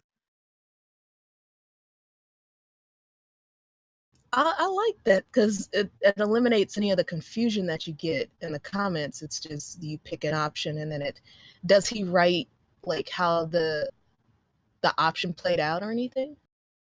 Yes, he does each option. The next week he'll write out what happened. It's really Cool. cool. Yeah, I'm gonna have to look at some of Like when I died, I had gotten out of the city and I had some supplies with me, and there was like a path through the woods. It was kind of rocky, and you know, and he takes pictures too. He goes out and takes pictures of things and posts them, and that kind of adds to the environment. So the picture was, it was kind of a rocky path and everything like that. And then there was another, I don't know, a house, but and there was somebody in there. You didn't know who they were, if they were friendly or if they weren't.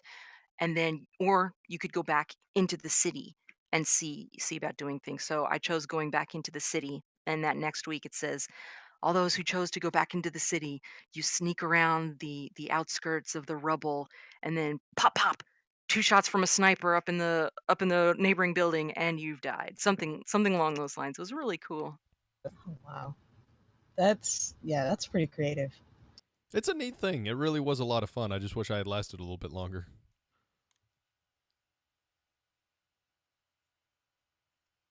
But yeah, you could definitely do that. I'm sure we wouldn't have any issues helping you figure out how to format that through the workshop. I'm sure all of us would love to help. I'm sure we could find a writer or two to help.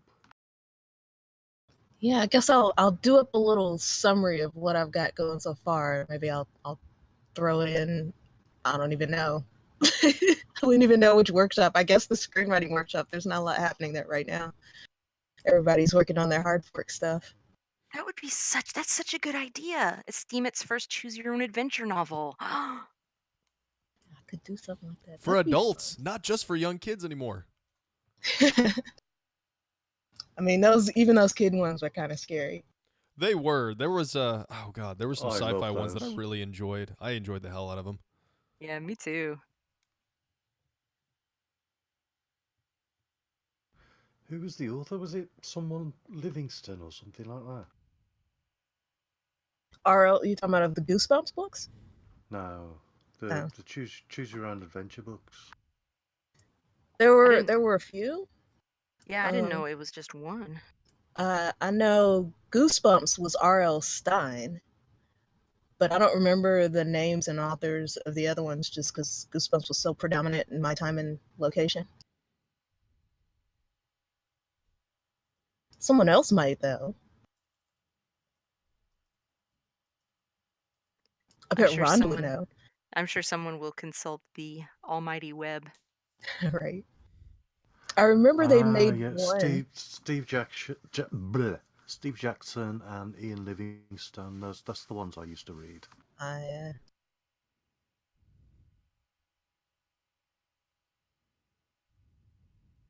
name Ian Livingstone sounds familiar.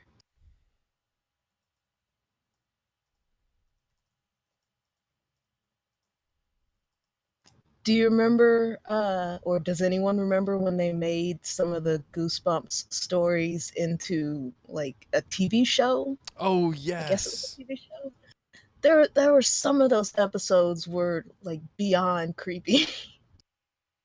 There was one where a little kid had lost their jacket and like died because they lost their jacket and came back as a ghost that just kept going, "I'm cold."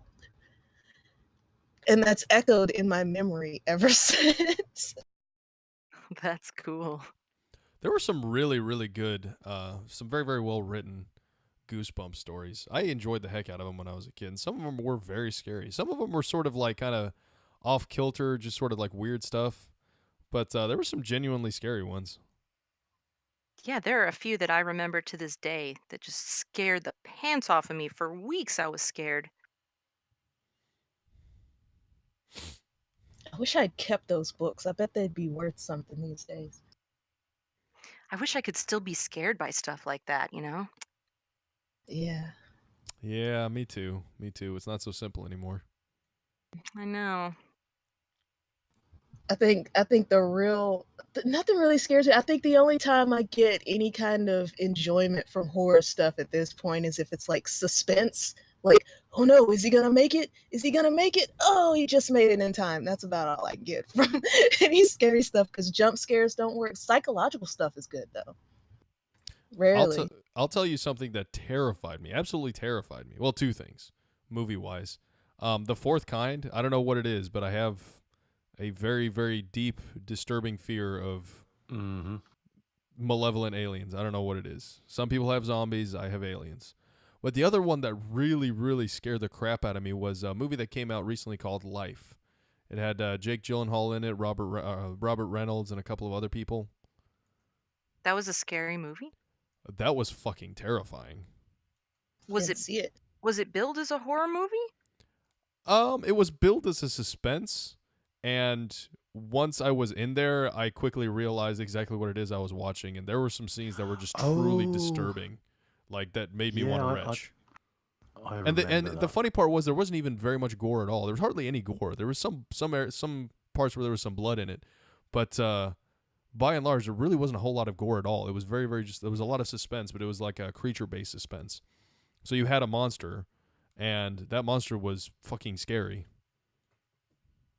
I'm gonna have to go watch this now. How exciting! A new horror movie. It was. Yeesh. The fourth kind, that freaked me out a bit. I don't like owls. I will never, ever, ever, ever, ever have anything to do with those like stark white barn owls. Barn owls, I think they are, right? Yeah. No, With their absolutely heads not.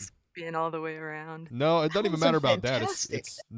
It's the way that they look. They have these large, deep set black eyes and a completely pale face. No. Maybe you do have an That alien experience that you don't know of. It's coming out in your subconscious. Nah, no, suppressed. I don't buy that. There's something just deeply disturbing and unsettling about it. It could be because of all the aliens are bad and they're coming to kill us or eat us movies that we got as kids. Because that there was a time period where that was like one after the other because Oh, of yeah. I'd probably say it was the success of Independence Day and everybody's like, ooh, me too. And it was just aliens here to kill us. Aliens are bad. And you do that enough in art and some people might be like, you know what? I've seen some crazy alien movies. They might be onto something. Well, funny enough, it's specifically it has to do with this pale, almost featureless face. Something about that is just extremely unsettling. Like I'm sure everybody here is familiar with like the Slender Man mythos. I was Yeah. just about to Yeah. say, The first time I encountered that, I was very deeply disturbed, and to some extent, there is some of that disturbance still, and I can appreciate just how unsettling, having a faceless, pale head, that has like kind of indentations where eyes should be and really nothing else. I can still appreciate just how utterly unsettling that is, and a part of me still responds to that. So I don't know. There's just something about that particular kind of feature set that just really bothers me. I have a theory. It's probably because you can't read its facial expression. This is the problem I have with certain tiny critters that freak me out. It's my theory of arachnophobia because I I'm not freaked out by a lot of things, but for some reason spiders, and it's because I can't read their intent, and they might be dangerous, but I don't know. They're coming to kill you. Right. And so my first survival instinct is it might be coming to kill me. Let's not take a chance. And so maybe that's what it is with a featureless face is you can't tell if it's smiling or if it's frowning, if it's angry at you, if it's like scared. Like normally we depend on seeing another creature's eyes and mouth to tell us whether or not it's a threat or if it's trying to be friendly or whatever. So if that's not there, there's nothing you can do about it. You can't figure it out. And if it's moving in a weird way, that's not gonna help. If its proportions are off, that's gonna mess your head up. So yeah, the weirder it looks, the more we depend on the eyes and the mouth to relate to the creature. And if with lacking that, I guess, yeah, freak out, run away. Yeah, but spiders do want you dead. Actually, I think you hit on something, Pegasus, because I know I've written, and I tend to overuse this particular phrase, but emotionless, or like, his face was emotionless, or he lacked any expression, and I use it in this proper context when it's supposed to like elicit some sort of some sort of unease, or just some sort of like approaching sociopathy where like really bad things are about to happen. And I'm trying to convey this idea that the person that's about to do them is just like shutting down the human part of them. But it's something different from writing it and to like actually seeing it visually, and I think that's kind of where it comes from. So I think you're onto something with that. Where if you can't read emotions in someone, like how are you like you don't know what to make of them, and I think that does unsettle me. I think that's part of what unsettles me. I mean, that messed with me a little bit when I was in Japan. Even I would hear these crazy stories about how people would just snap and like attack some people on a train or something like that at random, and not like you hear here where they use any kind of significant weapon. Sometimes they just use like a pencil or something like that. It's like when I would stand on the train, I would look at people and everyone would either be reading or sleep or staring at the window, but there was like nothing distinctive between them. And I would always wonder, I was like, this is the exact same scene I've seen every time I've ridden the train, where like the only people I see showing any kind of emotion are like the foreigners who are clearly foreigners, and everyone else just seems tired or out of it. And if it may not apply to the whole thing, but in my imagination at that time, I was like, if everyone looks like this, how do you know when someone is going to like attack? It's like that's the scariest thing. And then people stare at you. So I don't know. Yeah, Oh yeah. I think it's something to not being able. Yeah, go ahead. Oh no, I was just saying I totally agree with you. And in my mind, I was picturing when you were saying that somebody like snapping and attacking somebody on the train. I just pictured them having that same tired, glazed expression that like other people would just be staring out the window with. You know, Yeah, not anger or anything, just like dead, like like completely blank. yeah, and there's no build up to warn you that that's about to happen. It just happens. Yeah, Yeah, because it was that's something. Yeah, terrifying. There's suspense there. because I've seen stuff build up like in a Western culture where people are a little more open with their emotions publicly as opposed to privately in some Eastern cultures, and you could usually tell when something's about to, like, you could feel it. Like I've been in places where an argument starts and then it escalates to a fight, but you weren't there for it. Like you weren't standing right next to the people when it's happening, but you could feel it, and then you could feel Yeah. the movement of the fight in the crowd and the tip. So that's a warning sign. So I guess maybe that's why they're so good with their horror over there in Japan. Maybe they've come to that concept that's like, oh, let's take away some of these things that make something seem more relatable and human, and that'll make it more scary. Yeah. Yeah, no, I agree. And I think that's what that's part of what made Lovecraft such a successful horror writer was he made something that was just completely alien that you could not relate to it in any sort of capacity. Didn't make any sense. Didn't adhere to any kind of frame of reference that we have. And I think that's part of the reason why his horror was so phenomenally successful.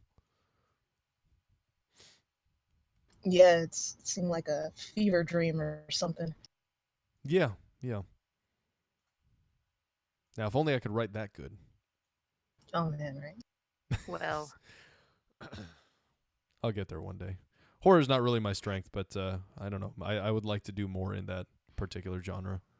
I'd like to have a go at horror. And But horror you would know, like to have a go at you. rawr. horror is the last thing I want to write. I don't like to sleep at night.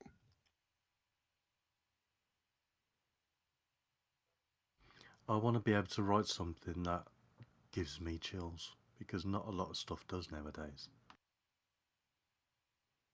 Do you know, as a writer, I really, I don't necessarily want to write something that gives people chills. I do want to be able to write something that gives people emotions.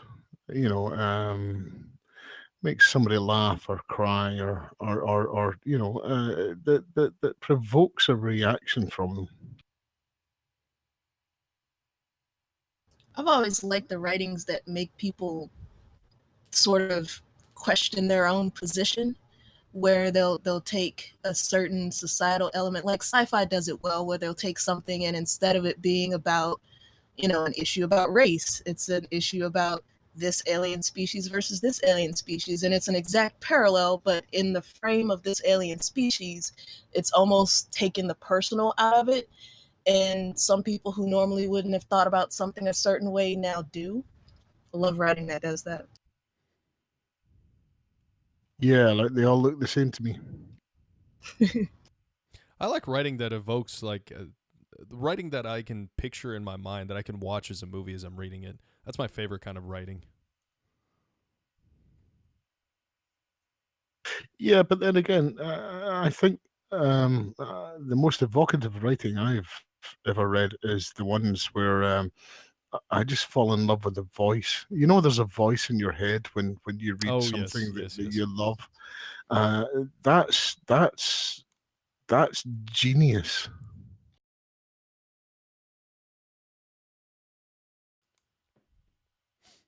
Shit. I listen to a lot of audiobooks, and there's nothing worse. I think I've talked about this before. There's nothing worse than a bad narrator. It will ruin the entire story. Oh yeah, Shit, it's yes. oh yeah. No, I mean the author's voice. When when you read a book rather than listen to somebody else narrating it, when you read a book, you get to hear the author's voice in your head, and there are some people who can just craft that so well that voice in your head is just so delightful that it wouldn't matter what they were talking about, what they were writing about. You just want to hear more. Tom Clancy was always that way for me. I always got enthralled in listening to him tell a story in my mind, reading it from the book.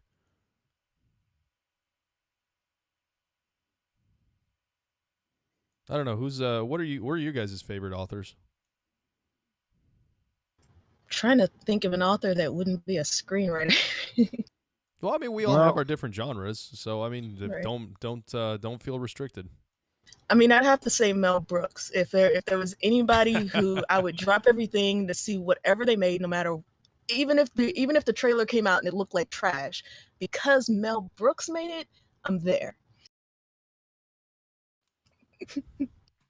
What about you, Rat Bastard? David Gemmell for fantasy, Ian M. Banks for science fiction. Lena? Well, I don't know either of those. I don't either, which is a shame. I know Gemmell. Yeah, he's a good writer.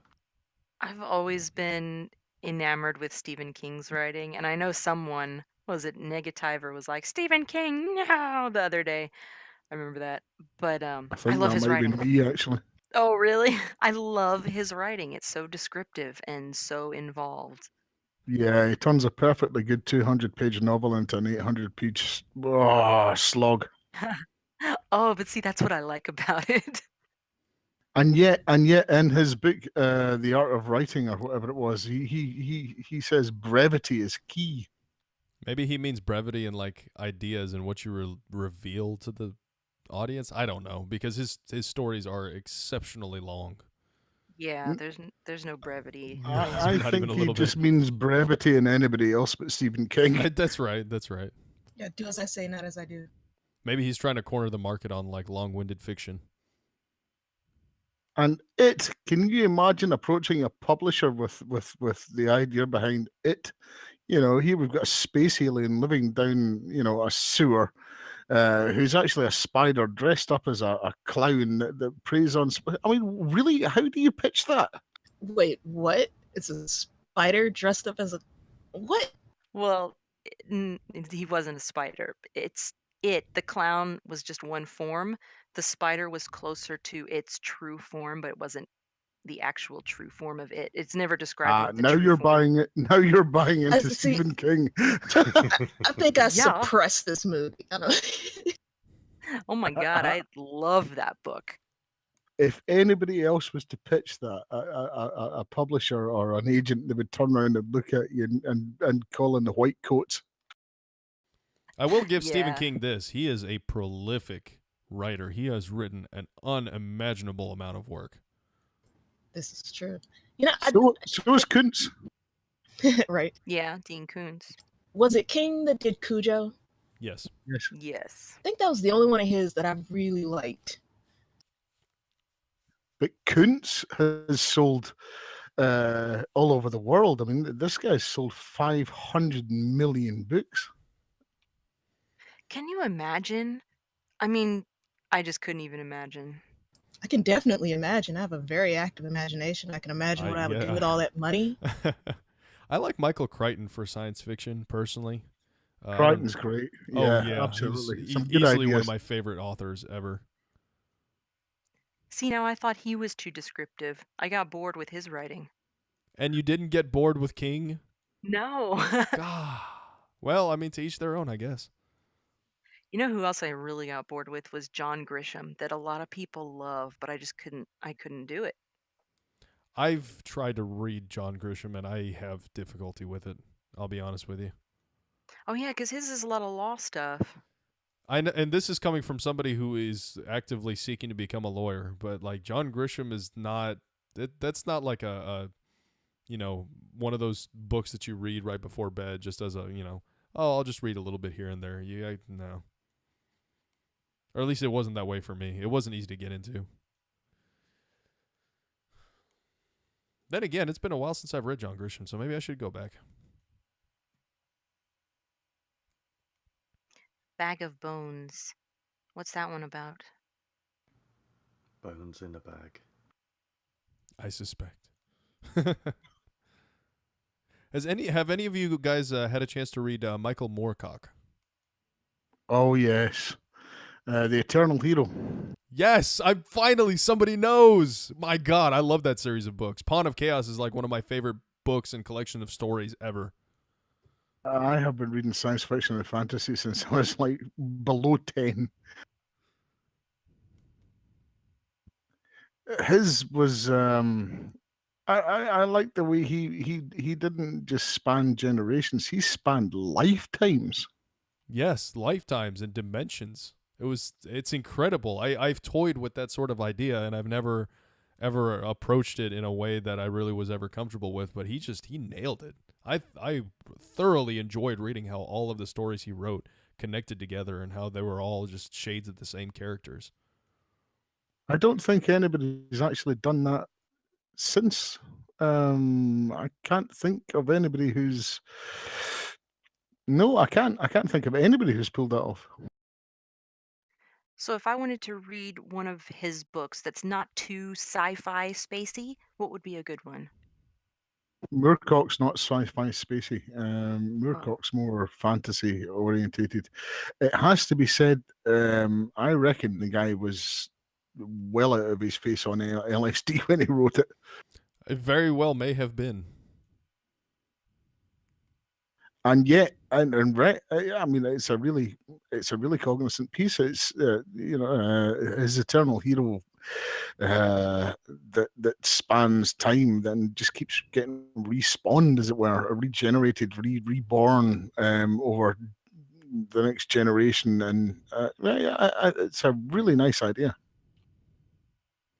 If you're wanting to get into it, where I got into it was Pawn of Chaos, which was a collection of stories. I don't know if they were designed to be a book altogether themselves. There certainly seems that way, but some of them do feel like independent stories.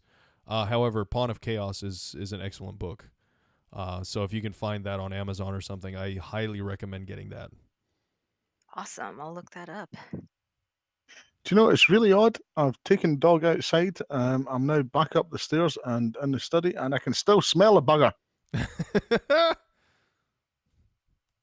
He saves it for you.